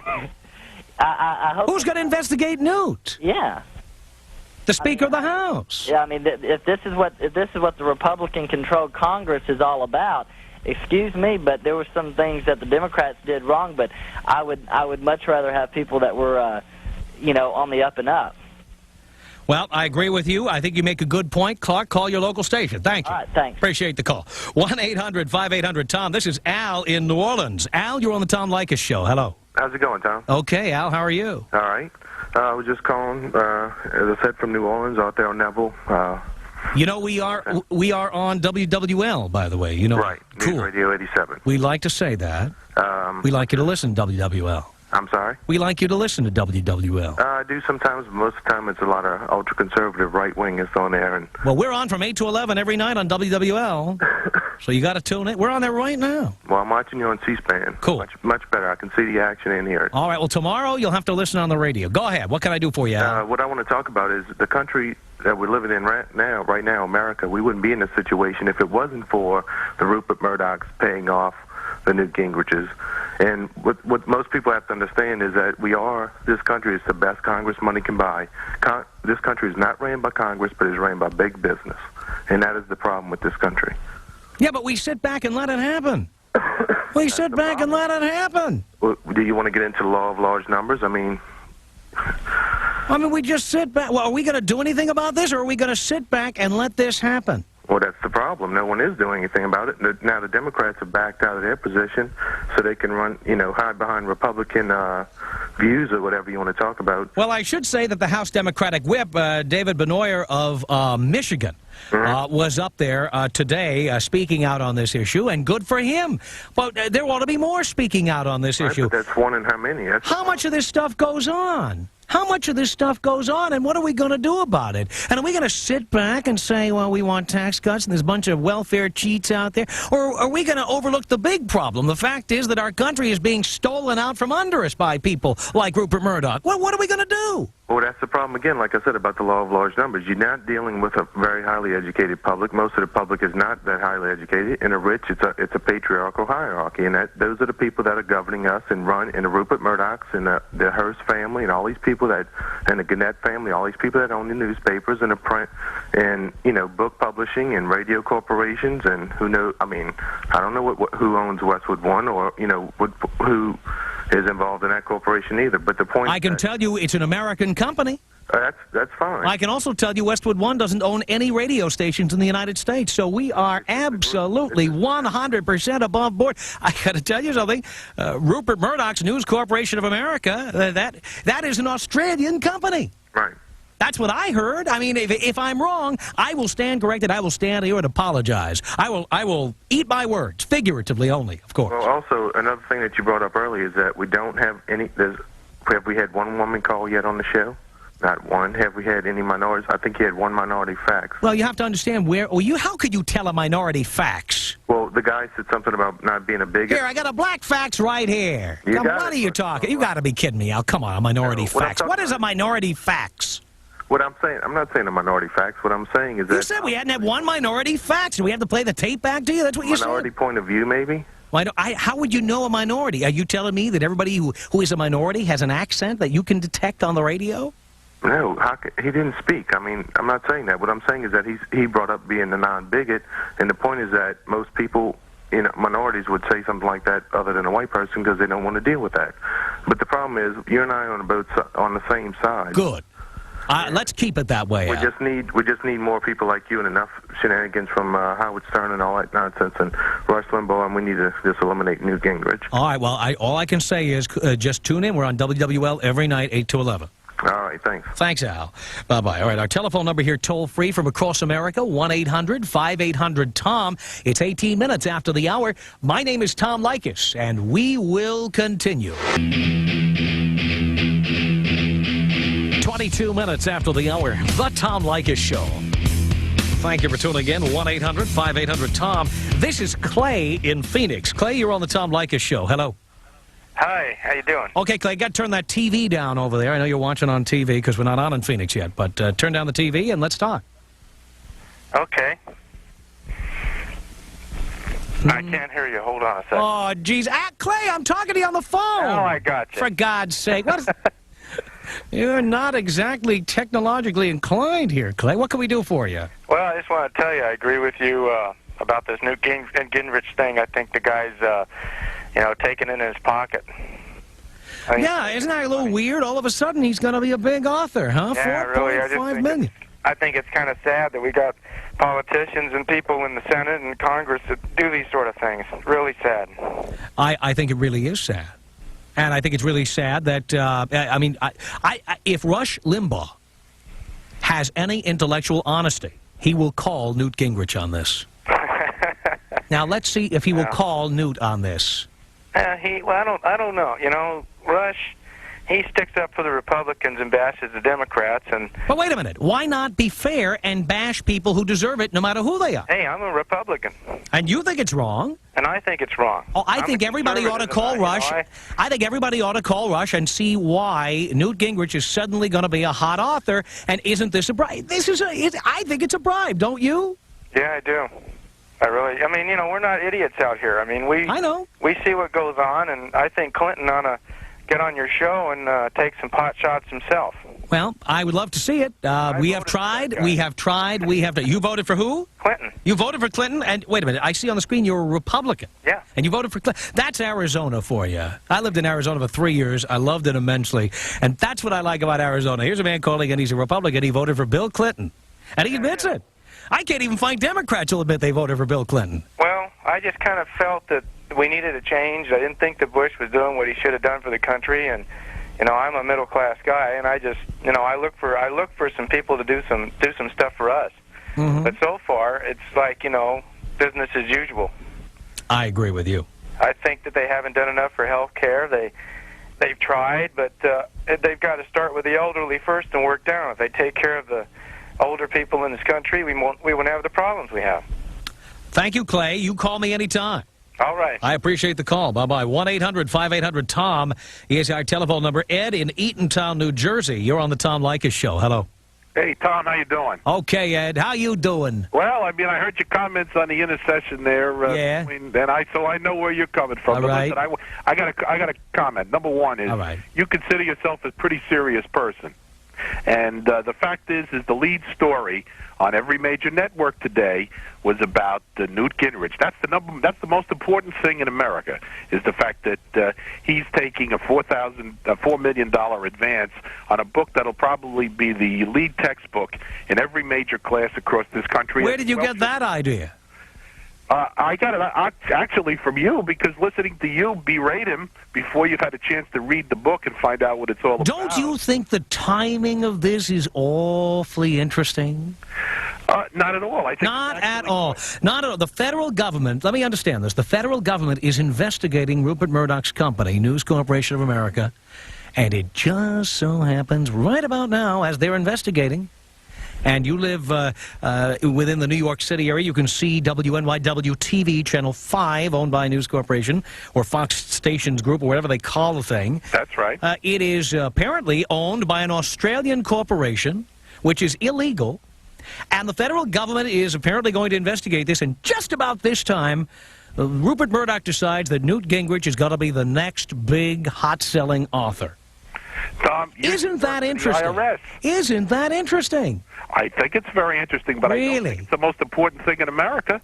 But you seem to think that it is, because... Well, all I know is I'm sure guys like you, Ed, and I can tell where you're coming from, guys like you think that Jennifer Flowers was the most important thing in America, Father Jones was the most important thing in America, Whitewater was the most important thing in America, and then all of a sudden, when it appears that the incoming Speaker of the House is being handed a bribe by the head of a foreign corporation, all of a sudden, you're saying it's not big deal, it's not big news. Hey, well, what are you? You're jealous. You'd like to be getting $4.5 million, Tom. I already make that much money, but one thing I will tell you is I'm a serious guy. I don't wear black glasses. I don't dress in black. I've had enough. Thanks. 1-800-5800-TOM is our telephone number.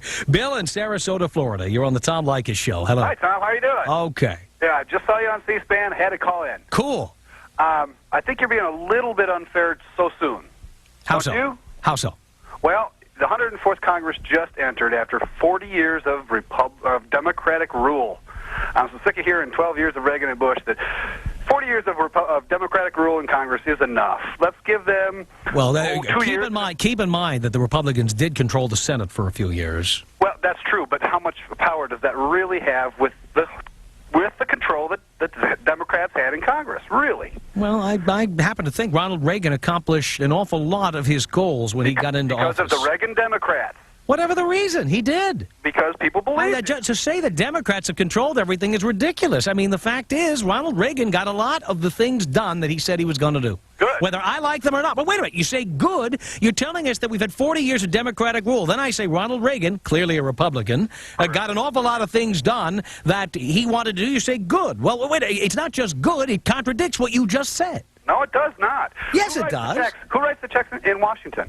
I'm not going to argue with you. Who writes the checks? Congress. It doesn't matter. Who signed off on a congressional pay raise back in 1988? Well, I agreed with that at the time. Who signed off on it? Reagan. Ronald Reagan. Yes, he did. I agreed with it at the time. I see. Let me ask you a question, though. Right about the time he was going to be collecting that higher pension he had just signed into law. Isn't that convenient? Well, that's a convenient argument. It's not just a convenient argument, it's a convenient fact. And I thank you for the call. This is the Tom Leykis Show. We are heard coast to coast from Los Angeles, and you can call us toll-free here at 1-800-5800-TOM. Don't go anywhere. The Tom Leykis Show. I don't get that guy.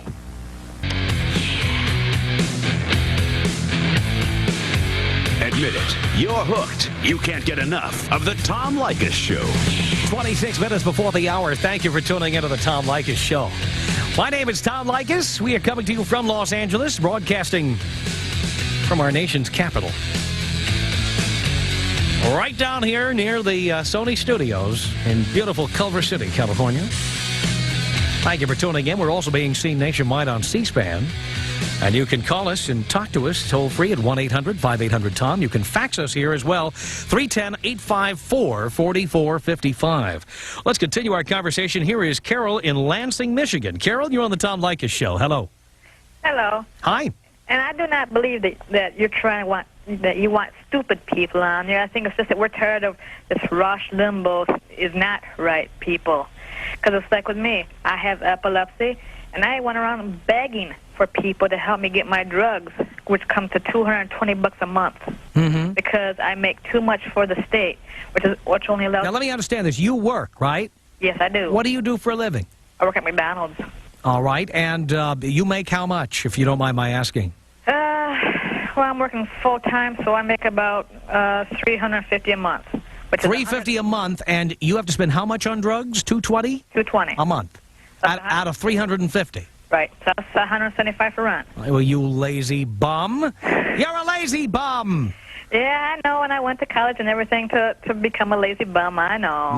Yeah, so you're out there working every day, making a minimal amount of money, but it's not because you don't work. You have epilepsy, you need the drugs, and you get no help. Bingo.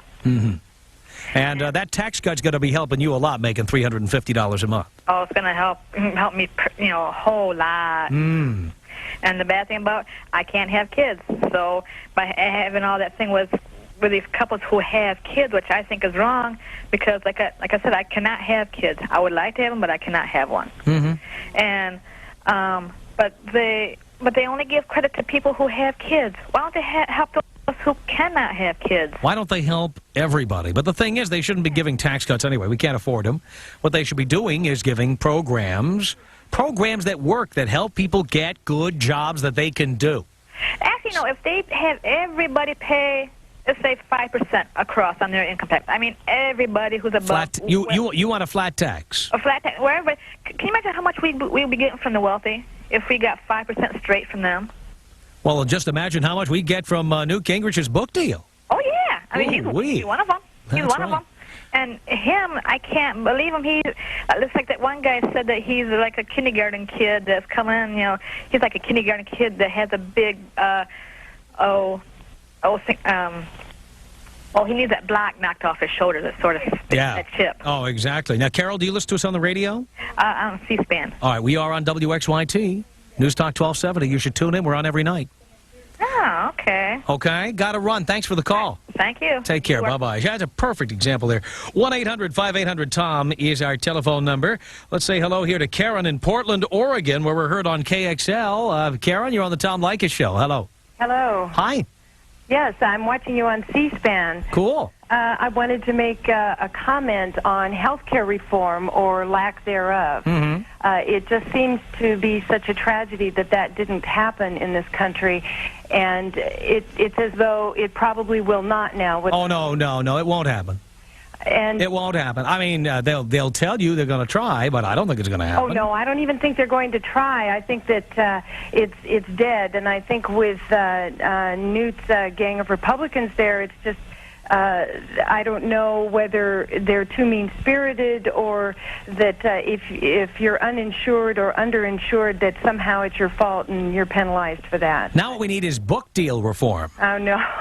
I know. That's a joke. Are we stupid in this country? I mean, are we just looking at this saying, oh, yeah, he just got an advance on a book? It's just a book advance. He's a great author. That Newt Gingrich. Did you read his hot and steamy sex stuff that he wrote? That I'm going to come on the air and read some of that stuff one day. Well, I had read some of some information about it in the newspaper, and I frankly can't believe that he's allowing this to happen. He has all this power in his pocket, and he's blowing it with all of these ridiculous things about orphanages and drug use in the White House, and now this book deal, as though people are just not going to wake up and understand what's going on. I mean, this. Hello, Newt, wake up. Yep. So I don't want to hear about Watergate, Newt, until this is taken care of. You betcha, Karen. Thank you for the call. Thank you. Appreciate it. Bye-bye. 1-800-5800-TOM is our telephone number. Dan in Monroe, Michigan. You're on the Tom Leykis Show. Hi, Dan. How you doing, Tom? Okay. Listen, I just want to say, first of all, that I think if somebody spells stupid wrong, well, I won't even get into that this evening. I wanted to go back and remark about something that your first caller made this evening. Yeah. He obviously is still in college, and from what I would understand, doesn't know the meaning of work. I am the perfect example of middle-class America. I am 26 years old. I have a beautiful wife and 2 children. Between my wife and I, we make probably a little under $30,000. Mm-hmm. We get by okay. We're not really needing for anything. But at the same time, I can't afford a mortgage. Now, this tax cut that Clinton is proposing, I can see a little bit of good. He wants to give an extra, I believe, it's $500 exemption to families with children under 12. And frankly, if they're going to give it to me, I'm going to take it. Well, of course, you're going to take whatever they give, and, you should. But it shouldn't be there in the first place. But on the other hand, the point that I want to make, especially to this young fellow that's in college, is the people in Washington, they must be crazy to think that middle-class America, which I am, is going to be able that I'm going to be able to go out and afford to send my children to college on what I'm making right now. It's not going to happen. I can't even afford to make a mortgage payment. Mm-hmm. So how do they expect me to go and? It's not going to do me any good. That's exactly right. It's exactly right. I mean, the cut is so small and the budget deficit is so big. Why not just cut some government programs and apply the money to the deficit? And once we get the deficit down, we get the interest down on the national debt, ultimately. Exactly. And eventually we all benefit from this. Exactly. It's just, I think that there hasn't been enough of middle-class America being represented, and I hope the people in Washington, in the White House, are listening. The people in Washington don't understand middle-class America. That's right. They think middle-class America are the people that are making $70,000 a year. And that includes Republicans, by the way. It's not just Democrats who don't understand. They don't get it. And so what you have is you have that 15% of the radio listenership listening to talk radio, and there are people tuning in, like journalists at the New York Times, Washington Post, Newsweek. I was interviewed for a book by Bill Grider, the political editor of Rolling Stone, called Who Will Tell the People? And you've got all these people saying talk radio, it's this cutting edge, and it's America speaking. It's not America speaking. It's white, older, male America speaking to itself. Right. And if you tune in, you're not hearing a lot of women. You're not hearing a lot of people of color. You're not hearing a lot of people who are middle of the road. You are hearing right-wing extremists. I was at the broadcasting convention here in Los Angeles back in October, and there was a radio consultant who I won't name who was going around and saying that what radio stations should do is just have all conservative talk shows on the air.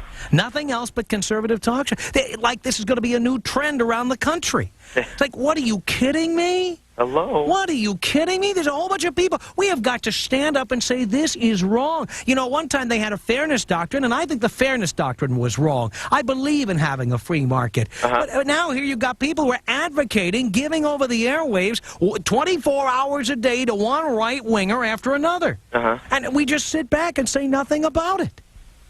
We say nothing about it. Wait, Rupert Murdoch's giving money to Newt Gingrich. We say nothing about it. We're sitting here like a bunch of slugs. Well, I think America is being duped.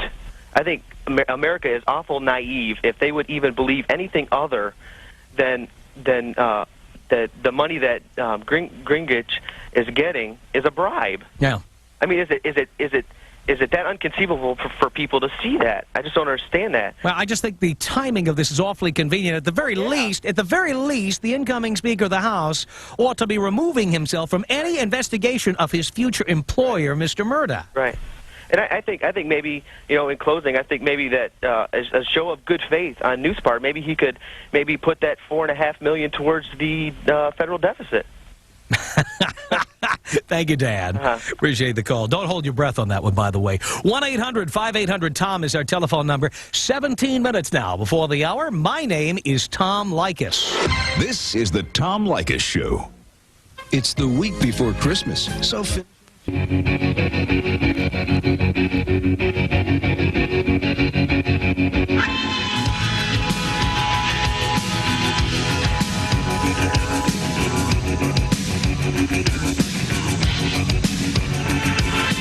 13 minutes before the hour, the Tom Leykis Show. Thank you for tuning in. Danny in Little Rock, Arkansas. You're on the Tom Leykis Show. Hi, Danny. How you doing, Tom? Okay, how are you? Oh, man, doing fine. Cool. I'm going to tell you something. We had Clinton for 12 years here. You did indeed. The rest of you guys are getting him for about 2, and I hope you don't have him much after 2 more.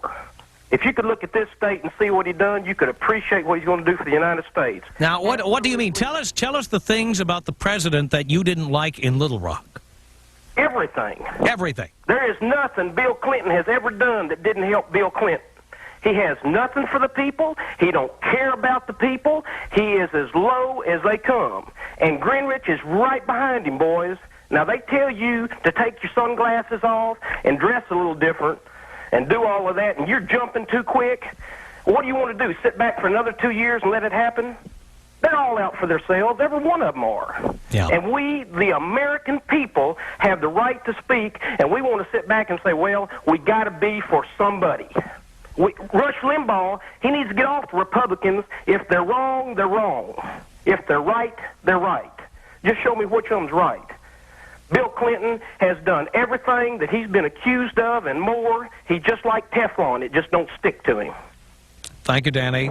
You're very welcome, and keep up the good work, bud. Thank you. You bet. Bye-bye. 1-800-5800-TOM. Here's Dave in Saugerties, New York. You're on the Tom Leykis Show, Dave. Hello. Hey, Tom. How are you? Hey, digging your show here. I just first time seeing you in C-SPAN, and I can get GY 810 out here in Albany. So cool. I like that. I've been to Saugerties. I've been to Woodstock many, many, many times. All right, listen. This is Saugerties. We had nothing to do with Woodstock. Hey. Borderline. Hey.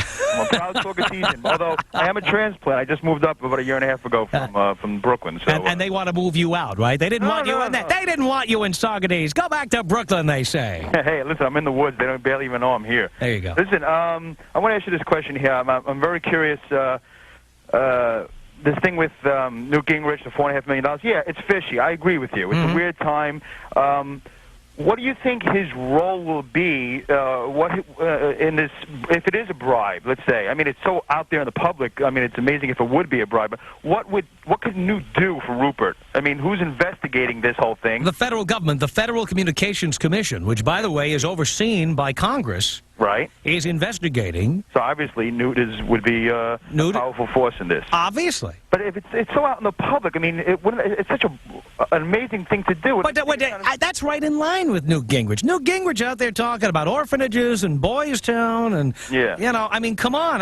I don't think this guy is about as subtle as a brick. Right. I mean, and let me ask you, how do you think this whole thing slipped right past the FCC in the first place? You know what I'm saying? Isn't that amazing? How aren't there papers to sign? Don't you have to show proof of ID? Well, think about this. Who was the president when Rupert Murdoch bought these television stations? I remember when this happened. 1985. It was Ronald Reagan. Yeah. The FCC was busy looking after people who were saying booger on the air instead of worrying about who was owning the television stations. That's what was going on. All right. I'll go along with that. I mean, I just don't understand how all this is. I mean, I guess this is business as usual. It's just all this stuff is happening, and guys like me, we go to work, we come home, and hope everything's for the best. And, it's kind of disturbing. I hope this thing is resolved in the way that the American, the rules are upheld. And I don't know. Well, we got to sit on them, Dave. We got to sit on everybody. You know something? I agree with you. I work a long day. I drive a bus up here in upstate New York. I work an 11-hour day. I spend a whole bunch of time commuting to and from the job. And, I think the average American like me, the average Joe and Jane, how much time do we really have to write letters, make phone calls? I mean, I'm off tonight, so... Do you have a computer? Huh? Do you have a computer? Do I have a computer? No. I mean, how many average Americans even have a computer? Oh, I don't know. I was asking. Do you have one at work? No, At not the office? Hey, you drive a bus, but do you have an office? Well, the thing is, if you could get on like Prodigy or CompuServe, they have pre-written letters. You can just insert your name and address and a couple of lines about your complaint, and boom, the White House gets it. The Congress gets it. You could make a phone call. The point is, you don't have to do a lot. If you're working 11 hours a day, you could still make a call once in a while. You know? Yeah, I guess. Well, you know. Because you know what's happening? You know, a lot of conservatives have traditional housewives with a lot of free time to get petitions signed, to knock on doors, to join the Eagle Forum. So while you're out there driving a bus, conservatives are taking over the country. And I'm not saying we shouldn't have conservatives in office. I'd like to see a balance. But what we have here is the Republicans have taken over the House, taken over the Senate. They're going to take over the White House, in my opinion, in 1996. They're going to take over radio. Now we got people saying we should have all conservatives on the air. I mean... What? I mean, come on. Is everybody a conservative? I don't think so. No, I see surveys that say we're not. Yeah, and I'll tell you this much. I agree with you, but on the other hand, I got to say, to even balance what you want to balance, is that 31 years, I thought I was a Democrat. I still think I'm somewhat of a Democrat, but like you, I think I'm in the big middle. I mean, I never heard it described like that until tonight, but that's a good place to be, the big middle. And I listen to Rush, because, well, you know, on my run, I listen to him. I listen to you now, if I can. I listen to Stern. I listen to all these guys. I listen to the convict Liddy. I listen to everybody. And it seems like everybody's so against the other guy. If you're liberal, you're against. I mean, everybody's just so against the other guy. Whatever the other guy stands for is so against. And I think it's confusing to the average layman, the average Joe and Jane. Like, who is really right? Nobody. I think the average person really has no idea what's going on out there in D.C. or wherever these deals are being made and who is ever in power. Well, that's why I'm bringing you this Gingrich. I'm bringing you this Rupert Murdoch and Newt Gingrich story, which is the top story on the network news tonight. Right. I'm bringing it to you. We can talk about it, and then you can decide if you feel strongly about it. I feel strongly about it. Yeah, you know what well, I feel strongly about it, but I mean, I think it might have something to say with really the way Gingrich is going to run. You know, I mean, run his job for the next couple of years here, as long as he's in office, and how this whole Republican. Well, I guess time will tell, Dave. But I thank you for the call. There's more to come. Stay tuned. 6 minutes now before the hour. My name is Tom Leykis. You're listening to the Tom Leykis Show. If you think AT&T phone centers are just for phones, get real. Check out our awesome holiday.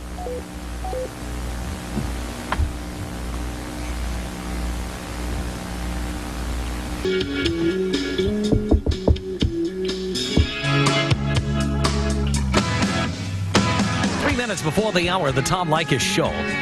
Maria in Louisville, Kentucky. You're on the Tom Leykis Show. Hi, Maria. How you doing? Good. How are you?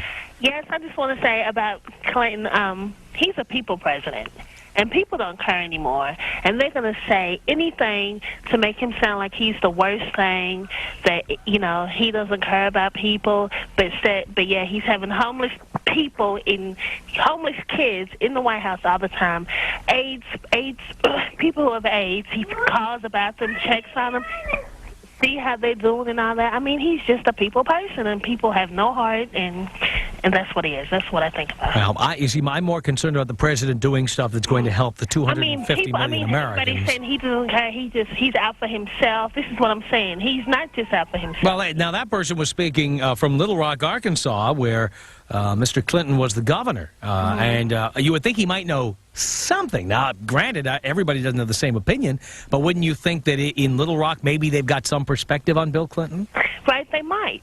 But are they working to help themselves? You can't let a president work for you. You have to work for yourself. Now, if you're waiting for someone to work for you, well, you're not going to get anywhere, you know? So if people get off their butts, start working for themselves to get something, then maybe they'll have a different perspective about their president. I, myself, I work. I have 2 jobs. I have 2 children. I'm a former welfare mother, and I take care of my children, and I do what I'm supposed to do, and I like President Clinton. Well, I'm glad you called to say that, Maria, and I appreciate the call. Thank you. Okay, bye-bye. All right, if you'd like to drop us a line, the Tom Leykis Show is at Box 4455, Hollywood, 90078. The Tom Leykis Show. Next hour, a complete change of pace. Joining us in studio will be comedian Kevin Meany, who you have seen on HBO, a variety of HBO specials. You've seen him in comedy clubs across the country. He was in the sitcom Uncle Buck on CBS a couple of years ago, and he's just damn funny, and we're going to bring him in here in just a few minutes, and you'll be able to talk to Kevin live on the radio. Stay tuned. There's more to come of the Tom Leykis Show. Here's the wacky Tom Leykis music. I like it.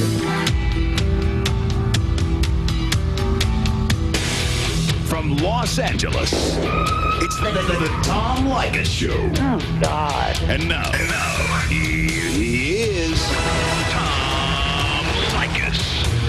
6 minutes after the hour. Thank you for tuning into the Tom Leykis Show. This is where America gets together to talk about the issues you really care about. We are America's fastest growing radio talk program. A radio talk show that is not hosted by the usual right-wing wackos or convicted felons. No. I am your host. Write down our toll-free telephone number. You're going to need it. It's 1-800-5800-TOM. 1-800-5800-866. Thank you for tuning in. If you are hearing our show live, we are on C-SPAN as well as being on your local station. So you can turn on the TV and follow along.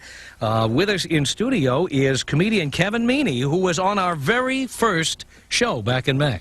That's right. I had the honor to be on your very first program, and I was wondering why I wasn't asked back. You have been asked back. But now I'm back, and I couldn't be happier right here and all over the country. Everywhere. We're everywhere in Rochester. That's right. Well, we are. Yes. Your program that I'm on right now presently. That's right. And I have friends in Rochester. I have friends in Palm Beach area that are watching right now that actually called me on the air. They did. Because they heard that I was lost on... they heard you were lost on the 405? On the 405, yes. Marianne. Hello, Marianne. How are you? She's my girlfriend, and she's there. It's very weird. For the holidays. It's very weird, though, that they have this whole thing where they have the camera on all the time. Yes. It's like if a person sat there with no eyelids and just stared at you for 4 hours. It's weird. And then yes, that is weird. They're listening It was so weird. You know, when Ed and I, we never, the camera stopped. This way I could do a bong and get hopped up, and Ed could do a shot. And Doc, who knows what Doc and the band, they were wild, that band. Now, every time I turn on HBO, it's just the luck of the draw. I see you on there. I have seen you every time I've tuned by. You're on there doing something. What do you do for HBO? I have stock in HBO. You do? Yes. I am a major shareholder for home box office. Nice. No, I'm kidding. I'm not a stockholder. I'm a special correspondent. A special correspondent for Yes. home box office. Yes, so I go out and they give me assignments. I interviewed Stallone and Sharon Stone. And, you know, they didn't know what happened when I went in there and interviewed them. What did happen? I said, you were naked in that specialist movie. How could you be naked like that? You were drop dead naked. What's wrong with you? And he's looking at me like... What's wrong with you? Why you asking me this question? But you were naked. Did you get... excited? So he looks at me, and then I go to Sharon Stone. I said, he said he got excited. So I'm screaming at both Sharon Stone and Sylvester Stallone, and then when I watch it, I go, I don't believe that they actually let me do this. You know? And then I get a call from the folks at HBO, and they go, we love the piece. So I guess I'm... you know, who knows? Maybe I'll have my own talk show now. You should have your own talk show. And I could scream at people. What's wrong with you? Going on the Tom Leykis program, screaming at people. What's wrong with you? You're probably hopped up on the goofball, aren't you? You and him with the dark, funny glasses on. You were doing something, weren't you? Probably got your 69 T-shirt on underneath. 69 and on C-SPAN. That's not right. It's wrong. Now, do you watch C-SPAN? Are you a C-SPAN viewer at all? No. No, not at all. You know, I guess I... Never. Yeah, when you go on, you tune it on. I watch now and then. I'm a channel surfer. Right. You go on, you watch something interesting, you move on to the next program. Mm-hmm. You go to Nick at Night. There's two of them. Oh, Nick at Night. Nick at Night. I love it. Donna Reed. No, that's not on anymore. It's gone now? What's on now? Gumby? They went through Gumby pretty quickly. Gumby was fantastic. Fantastic. Yes. He is on something. He couldn't even say fantastic. He could always say that before he started taking the goofball. Ay, ay, ay. So what's going on with you? What are you doing I'm getting ready now? for Christmas. Getting ready? You are very festive. Look at that. It's red and green. Red and green? You look like a roll of Scotch tape there. Look at that. Excuse me. wasn't expecting the Scotch tape line. There I am taking a sip of coffee. He zings me with Scotch tape. Coffee comes out all over my green festive. What's wrong with you? Oh, my God, he spit coffee out on the Tom Leykis show. It's like a booty man. He looks so good, though. No, you look very festive. You're ready for the holidays here. Yeah. I've got a lot of Christmas shopping to do. You have? Still, yeah. I do, too. You know, but I saw the S&M alarm clock. Have you seen that? No. That slaps you awake. I have Very not nice. seen that, no. That'll be a festive. I got the Johnny Mathis Ethel Merman album. I don't know if you heard that one. Is that a Christmas album? Christmas album. Really? Something they hadn't released. Mm-hmm. And, you know, with Johnny Mathis being so much a part of our Christmas time. Yes. And Ethel Merman being the songstress of our time. An incredible album. Yes, it really is. You know, it goes something like this. Sleigh bells ring, I listen in the rain, snow is glistening, a beautiful night, walking in a wind. And gone away is the bluebird, here to stay is the new bird. He sings a love song, he's doing the whole song as song. And then they do another one, they do a tribute to silverfish, silverfish, there's silverfish in my bird. See them crawl up that wall. Soon there'll be more silverfish. See them laughing, see them prancing. So these are some of the things, but I look, sorry I'm disturbing your coma in there. No, they can't see, so I make a joke. Is he like that all the time? Are you like that all the time? Where do you work? Do you work around the country? Do you have an agent? Does an agent book you? Is that what they call it, a booking? Is it a gig? Do you go on a gig? Where do you get your material? Do you get your material from the newspaper? Do you work with the same people all the time? Now, and how do you get into the comedy business? How did you get into comedy? How did you get into it? How did you get into comedy? Do you want to come over to our house and have dinner? Everyone would love to meet you. You're our favorite. What are you doing before you go to the airport? You want to stop over and meet our children? And I love what I do. You do? Absolutely. It's obvious. Yeah. Now, you do a lot of these talk shows. I used to hear you in Boston on the Jerry Williams show all the time. I go to Boston? Oh, yeah. I tell you. You know, I feel like I'm retarded when I go to Boston. I do. But see, if you said retarded out here, you would be, but, you know, the people would look at you like, you know, that's not politically correct to call someone retarded. But when you go to Boston, everybody is calling everybody a retard. You are a retard. That's what you are. You're a retard going to Harvard. Now, you went to school in Boston, right? No, Didn't you? No. I thought you did. No, I didn't. I studied, that's where I started my comedy career. Oh, you started your comedy career Yes. in Boston? Yes, I did. How long were you there? I was there from 82 to 80. Now I'm doing it for the death. 82 to 86. To like 85. 81 to 85, I guess. Now, it's a big comedy city. I can't believe all the clubs I tell you, they love the comedy. They do. In Beantown, the crock of beans.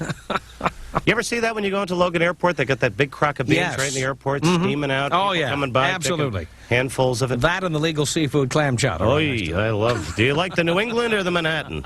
I like the creamy. Yes. Hey, what man doesn't like the creamy, huh?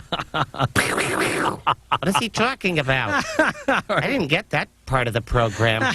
We're going to take a break, and we're going to talk with Kevin Meany. And you can call and talk with Kevin. Our telephone number, toll-free from across America, is 1-800-5800-TOM. It's 1-800-5800-866. We're coming to you live from beautiful Culver City, California. My name is Tom Leykis. We're here with Kevin Meany, 16 minutes after the hour. Stay right there. Coast to Coast, the Tom Leykis Show. 20 minutes after the hour, the Tom Leykis Show. Thanks for tuning in. We are coming to you coast to coast from Los Angeles. L.A., my lady. We're here with Kevin Meany. We're also on C-SPAN. If you're near a TV, so you can watch this show as well as listen to it on the radio. Having fun over there? That's good holiday brew. Oh, baby. Oh, yeah, I like that coffee. Nothing better than a little coffee and then beat my son bucket butt. Around the holidays, there's nothing better than beating bucket butt up. Bucket butt, come on here. Let me kick you in the butt. Nothing better than getting in the Christmas spirit than beating up all my children. Come on in here. Let me put that 9-iron right through your head. Oh, I feel good. I think I'm going to play a priest next year. For a new movie for MGM. I beat my kids in the morning, and then I go out and I put on a little collar to be myself a nice priest. I like that. Oh, yeah. Oh, yeah. Susan in Portland, Maine. You're on the Tom Leykis Show. Hello. Hi, how you doing? Hi. Say hi to Kevin Meany. Hi, Kevin. How you doing? Hi, Susan. How are you? I'm pretty good. Good. My moron meter pegged off scale on some of those last callers you had.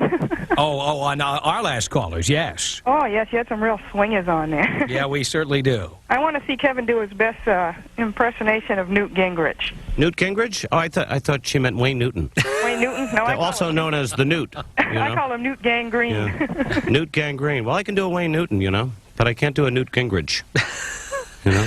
She thinks you're on C-SPAN, so you've got to do like Newt Gingrich. Yeah. Sure. Well, you know, I'm not going to let you know. I don't want to get into political stuff. All I want to do are sing the popular songs. No, you know, believe me, it's very scary out there right now. As you know, you were talking about him getting this. It's absolutely a bribe. Yeah. Totally agree with you on that. Yeah. $4.5 billion. He's suddenly Sidney Sheldon. Yeah. He's suddenly Mario Puzo. And you should read that book. You know, get some excerpts from his hot and steamy sex book. Little sex book that he has. Oh yeah. I wish I'd give me that much money to write a book. I'd do it in a heartbeat. You got that right. Well, you got to wonder if that's what the money is for, Susan. That's what that's all about. What's the money for? That's right. Let's call Newt and ask him. Maybe I'll fax him right now. Fax him. Good luck, Susan. Thank you. Send him one of those minority faxes. Oh, that's right. I'm a minority female, too. Okay. That's right. That guy called earlier said that we're all undereducated, aren't we? Thank you, Susan. Oh, I know. Thank you. Larry in Phoenix, you're on the Tom Leykis Show. Here's Kevin Meany. Hello. Hi. Hi. How you doing? Okay. Okay, great. Actually, this is Uncle Friday. Uncle Friday? Yeah. Yeah, how are you doing, Uncle Friday? I'm great. How are you? I'm in Phoenix. Yes, you are. Yes, I am. Good to see you there. I want to hear an impression of Ethel Merman. Of course you do. I see him turning down working something over there. Better just go to turn that level down. I just did an Ethel Merman. No, you didn't. No, I didn't? No. Well, I'll do it again. You'll be great. You'll do swell. Oh, okay there. I sure will do swell. All right, Larry, thanks, or whoever you are. Rachel in Albuquerque, you're on the Tom Leykis Show. Hello. Hello. Rachel. Yes. Here we are on the radio together, or on TV, wherever. Well, whatever. I don't appreciate you guys making fun of those Christmas songs like that. Oh, yeah? Yeah. Well, then maybe you should write in somewhere. Maybe do a little commentary. Shouldn't be on television or radio or anything else. Making fun of Christmas songs 2 days before Christmas. What's wrong with you? People will be offended. We are offended. You're like a mental case. Going on a national program and making fun of beautiful Christmas songs. Changing the words from silver bells to silver fish. Those those little creatures you find in the hamper. That's not funny. I know comedy, and that is wrong. No, it's a shame you don't Yes, it is, Rachel. It's a shame you don't know American people, isn't it? Oh, yes, it is. Get a life. Get a life. I have a life. No, you don't. You're hopped up on something, and I know it. Thank you, Rachel. Here's I'll Jan. lose every one of your audience members out there, Tom. One by one. Go to hell. Janice in Auburn, New York. You're on the Tom Leykis Show with Kevin Meaney. Hello. Hi, I'd like to say hi to Kevin from, I want to say Wheeze. Oh, well, hello back to you, and hello to Wheeze. Yeah, and I just want to say to Tom that it's nice to see somebody out there with my opinions. I am a minority. I'm an educated minority, and I do fall in the lower middle class, just for the earlier caller, Al. And do we get you on radio up this way? Where are you exactly? What city are you near? Over in New York. We're below Syracuse, and... You might try WWKB, 1520 AM. Okay. You might find us there. We're on right now. What is your position on people making fun of Christmas songs? Well, it depends on the Christmas song. You know, you're absolutely right.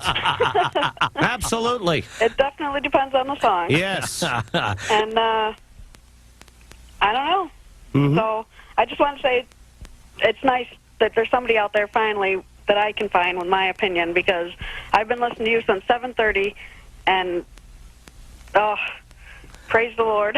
Oh, thank you. Well, I don't know if that's appropriate, but thank you, Janice. 1-800. I don't think the Lord was responsible in any way. 1-800-5800-TOM. Let's say hello here to Jared in Denver. You're on the Tom Leykis Show. Hi, Jared. Hi. Hey, Kevin. I want to say, hey, I love your songs. They're great.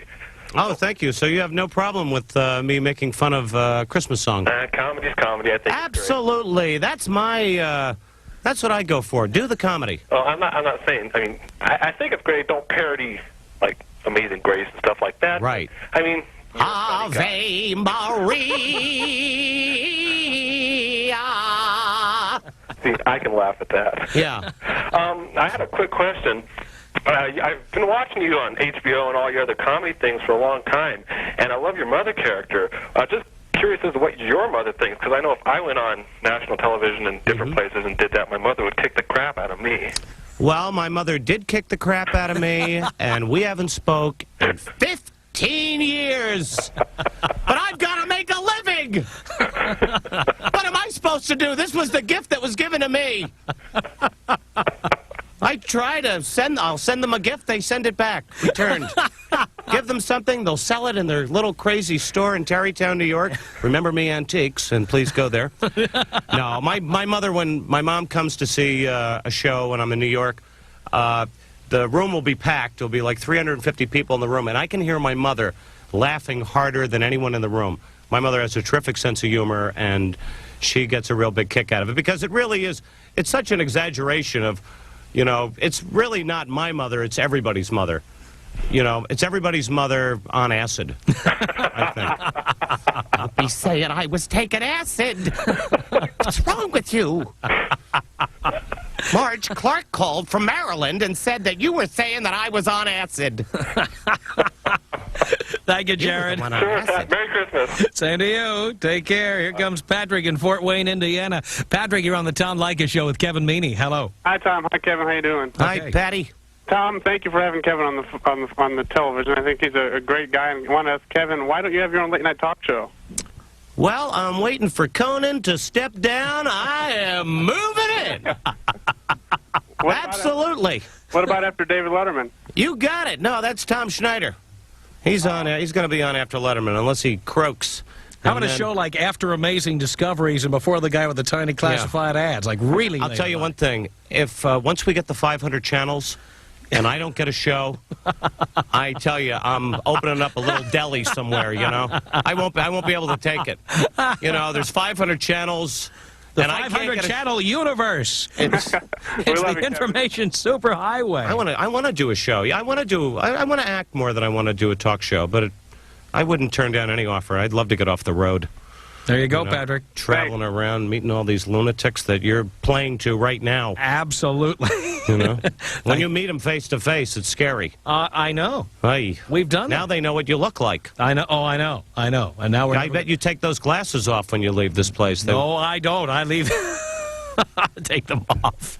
I leave them on. Anything could happen. Patrick, thanks for the call. Somebody could poke your eye out. That's exactly right. Put those safety glasses on. 1-800-5800-TOM is our telephone number. Kevin Meany is here with us, and you can talk with Kevin, or you can send us a fax at 310-854-4455. We're on radio and we're on C-SPAN. The Tom Leykis Show.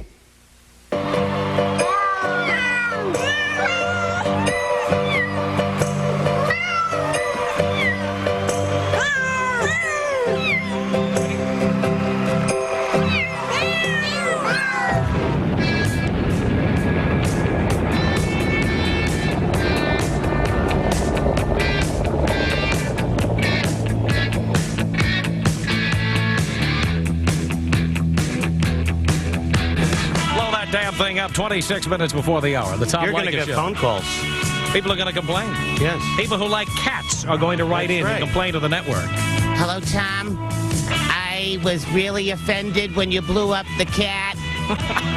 We have 14 cats in our studio apartment, and we love them dearly. I'm with the ASPCA in Duluth, Minnesota, and I was just wondering who the president of this network is who allowed the cats to be blown up that way. It was just horrible. I was in my car, and I skidded off the road after they blew up. And when I came out of that wreckage, I was covered in blood. Because you blew up some cats singing beautiful Christmas carols. What's wrong with you, Tom Leykis? You're a mean, mean man. You don't care about cats or animals or anything. Just stand there with your sunglasses on and your black little outfits. Hopped up on something, I know it. 1-800-5800-TOM. Kevin Meany is here with us in studio. Jason in Kansas City. You're on the Tom Leykis Show. Hi, Jason. How you doing, Tom? Okay, say hi to Kevin. Hey, Kevin, how you doing? Howdy, Jason. Hey, when are you going to be coming to Kansas City to put on a show? Everything's up to date in Kansas City. We got about as far as we could go. That's from Oklahoma. Yes. Oh, well, you know, you better not be singing on the air. People start making fun of you now. Oh, really? They'll start calling in and griping about it and all, like the Christmas songs. Oh, that's right. I better be careful. You know, Better not be doing any singing. Rachel's from someplace out west. Rachel. And she's home sitting on something sharp as we speak. That's beautiful. Yeah. That's a nice visual, isn't it? It's beautiful, too. Excuse me? That vest you have on, that is a beautiful vest. Why, thank you, Jason. Do you mind, like, if when you get done wearing that, you might pass that on to my address? No, I won't pass that to your address. I'm going to keep this for myself for the holiday season. Well, that's what Maybe sometime in June I'll lend it to you. All right, that'd be great. Okay? Thank you, Jason. Thank you. Thank you, Jason. Bye-bye. John in Bristol, Rhode Island. You're on the Tom Leykis Show with Kevin Meany. Hello. Hi, Kevin. How you doing? I'm fine. How are you? Not too bad. I got a question to ask you. When you were younger, did you try to use your comedy to get some babes? Did I try to use my comedy to get the babes? Yeah. Absolutely. Awesome. The girls that did it for laughs. Awesome. Were you good at it? Absolutely. You make them laugh. You know, you get to second base. I love that tie that you have on right now. You love the tie. Jason loved the vest. I'm not standing up because somebody's going to want my pants. And, yeah, I've used my comedy throughout my whole life. There you go. How about you, John? Are you a comedian? Oh, yeah. Really? Do you use your comedy to get the babes? Hey, try. Sometimes it works, sometimes it doesn't. That's how life goes. That's right. That sounds like a song. There you go. That's how life goes. Thank you, John. Brian in Orlando, Florida. You're on the Tom Leykis Show with Kevin Meany. Hello. Hey, what's up, Kevin? How you doing? What's up, man? I got a question for... Let me check. Pardon? That's there's this guy in Boston. What was his Larry name? Glick. Larry Glick. How you doing, Larry? Let me check. And then he looked down at his pants.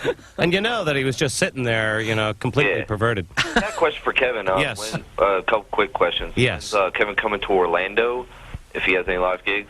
I don't have anything planned to go to Orlando, but I certainly get to that part of the country a few times a year, yes. Oh, that'd be cool. And I got another question. Maybe I'll come over to your house for dinner or something like that. Yeah? That's a possibility. Maybe we could spend some time before I go to the airport. Maybe I I don't can know meet if the you whole like my family. cooking. I want your vest, though. Okay, I'll bring the vest with me, and it's a real nice piece of clothing to wear in Orlando. Thank you, Brian. Gary in Chelsea, Michigan. You're on the Tom Leykis Show with Kevin Meany. Hello. Good evening, Tom, Kevin. Hi. Thanks for taking my call. Sounds like Kennedy.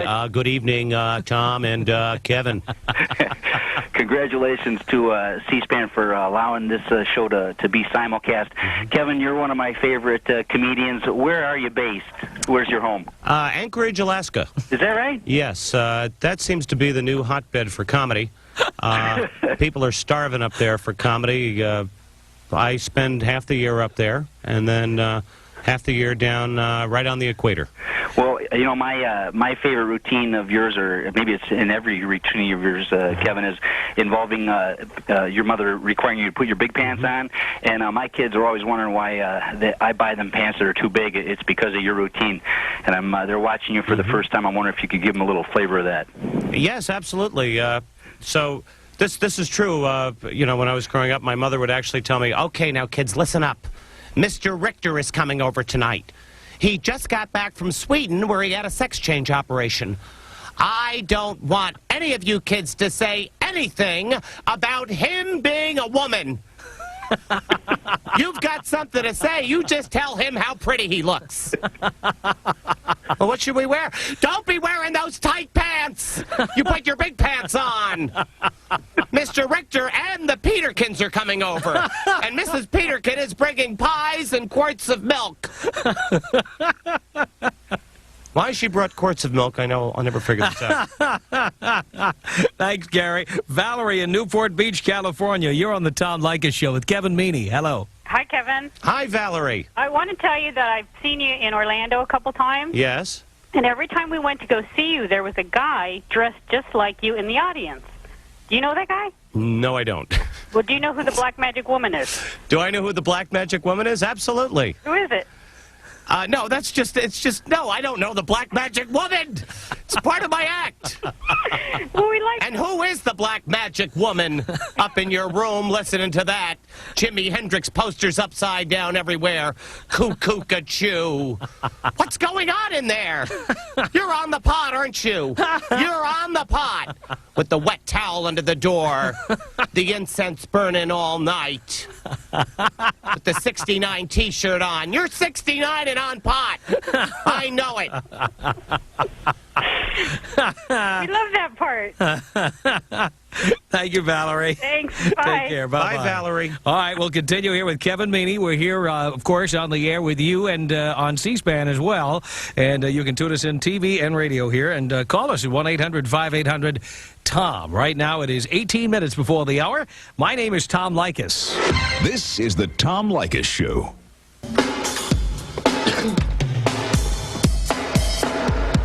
15 minutes before the hour, the Tom Leykis Show, coast to coast from Los Angeles. Thank you for tuning in.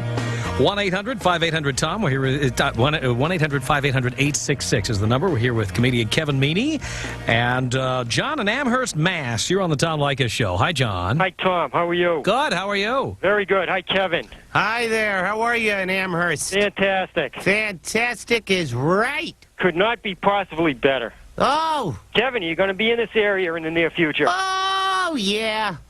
I get back to Amherst and all through Massachusetts. I love it.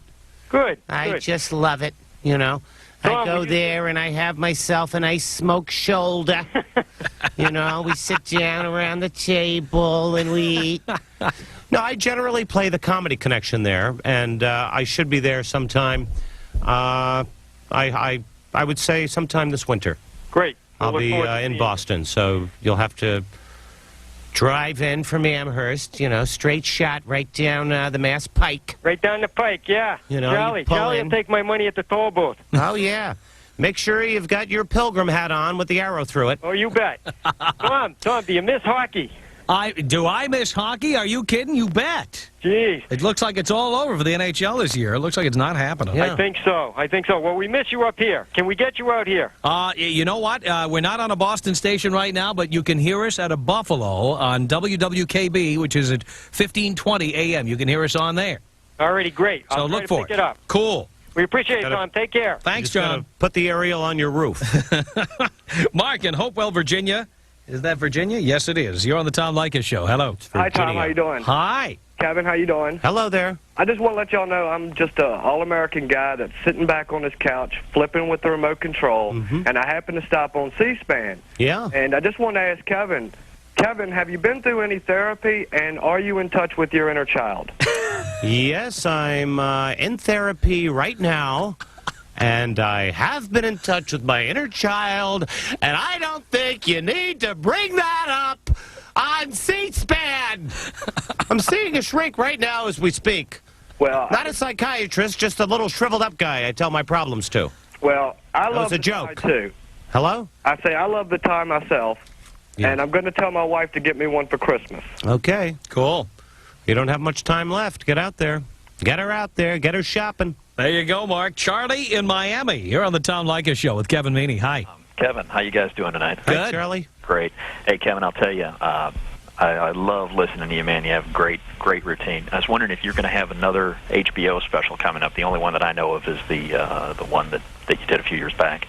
The one in Red Wing, Minnesota? Well, I don't know. You're wearing this bright red blazer. That was the one in San Francisco, and then I did another one that you should be able to see on... They run it now on HBO, and they also run it on Comedy Central, and then I'll probably put this out on home video, probably in 95, if not 95 and 96. Great. I look forward to it. So you can go to your video store, pick it up, and of course all the money will be going to charity. Sure it will. Because that's just the way I work, you know. The Kevin Meany Relief Fund. No, I'll be sending it to for Prickly Heat. Yeah, that's Steve Allen. Bed like a nut. He did a telethon for Prickly Heat, Steve Allen. It was a comedy routine. It was very funny. There you go, Charlie. Thanks. Michael in Memphis. You're on the Tom Leykis Show. Hello. How y'all doing? Okay. All right, this is the first time I got you all down here. What station in Memphis are you on down here? We're not out of Memphis yet. You got to call your local station. Call WMC in Memphis I will and say, do that. And we Kevin, want this show. And Kevin, when are you coming to Memphis again? I saw you the last time you were here, and you were fantastic. And Yeah, I was in there. the bright red suit in San Fran. That was great too. Yeah, well, thank you very much. Yeah, I had a good time in Memphis. I really did. Absolutely. Did you see Elvis? Yeah, man, I saw Elvis, man. You can't make fun of Elvis when you go down there. Yeah, I know. But they say you're not supposed to, but I do it. I don't care. You know, I mean, they look at Elvis as the people down south are completely insane. I hope you realize that. Even on the border states, they're out of their minds. There should be a wall between the north and the south. Absolutely. Absolutely. You know, Yes. these people are just way out there. What do you think, Michael? Oh, it's fantastic. You all have a Merry Christmas, and hope to talk to you all again soon. All right, baby. Thank you very much, Arizona. Thank you very much. There he goes. Clinton in Roanoke, Virginia. You're on the Tom Leykis Show with Kevin Meany. Hello. Hey, how you doing? Hey, how you doing? It's a guy with the TV turned up. Yeah, it's the TV. Hey, Leave it on. beautiful. Don't turn your TV off. Turn it louder. We want it louder. Turn up the TV. Come on. Like the neighbors. They want to know why we say turn down the radio, turn down the... Turn it up. Turn it up. Come on. I want to hear it. I want to hear my voice after I've said something. Turn on the radio, too. What's wrong with you? Leaving the TV and the radio. Why don't you put on the stereo? You're hurting me. This is abuse. No, seriously. Yes, it is. Why don't you sue me? Is this okay? Yeah, it's great. Is all right? Yeah. Don't spank me. Listen, do you guys use... I'm sorry. Are you going to use any pies in your next act? Yes, I'm going to use pies. Getting some kind of delay from the TV. Turn it up, Clinton. Turn the TV up. If you turn the TV all the way up, you won't get the delay.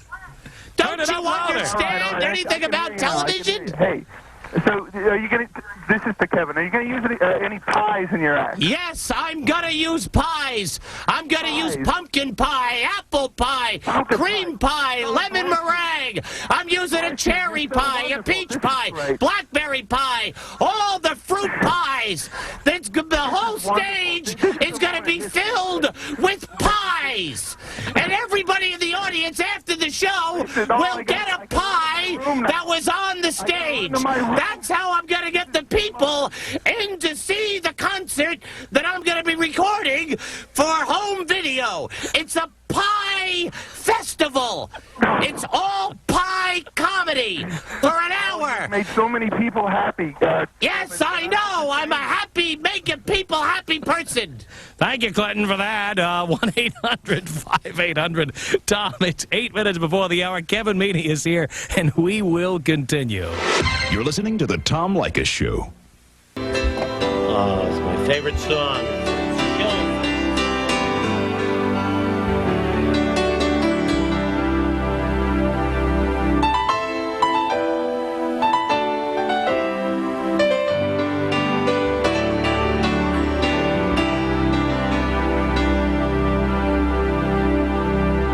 4 minutes before the hour. My name is Tom Leykis. This is the Tom Leykis Show. Thanks for tuning in. Kevin Meany is here. Jeff in Ilion, New York. You're on the Tom Leykis Show with Kevin Meany. Hello. Hi, Tom. Kevin, how you doing? Hello, Jeff. Kevin, this is a voice from the past, Morrisville College. Oh, yeah. How are you, Jeff? Good. God, I haven't talked to you in a long time. Well, we did a show together. Remember that? No, you have to bring me up to date on this. What's your last name, Jeff? Jeff Coffin.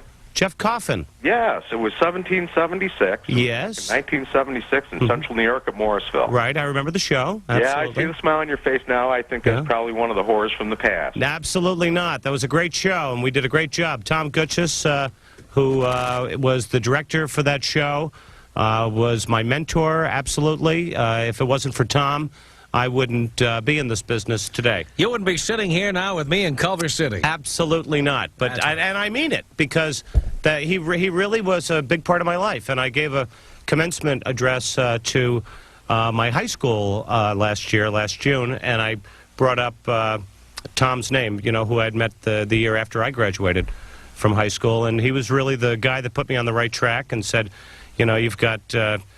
get out of the food service division and get into acting and show business and, actually acting. And we did, what part did you play in that show? I was Thomas Jefferson. Oh, yeah, right. I remember you. The really bad red hair. Yeah. Well, I thought that was a good production. Don't look down at that production. Not at all. That was a good production. We did a great job. One of the funnest, most fun times that I've ever had. Absolutely. I remember coming back from, we went down to Florida. Myself, a friend of mine, Brooks Kilpatrick, and Phil Olmsted, we drove down to Florida, and I got an incredible sunburn. And then I came back, and I was, like, totally red for this performance, and I had shaved my mustache off. So I had a mustache at the time. I was kind of like a Tom Selleck type guy. Yeah, of course. Very cool. Long hair parted in the middle.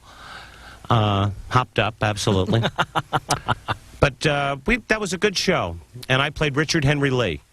Thank you, Jeff, for the call. Now we got Jeff, nice talking to you. Got about 30 seconds left here. You have a show coming up, a sports television show? Sports television show called The Year in Sports. And that's going to be, it's syndicated, so it can be on any channel. Check your local listings. Right. Cool. But it'll be on, as early as next week, Christmas Eve. I'm going to belch right now, of course. No, don't do that, because we had a big ball of gas. The Tom Leykis Show.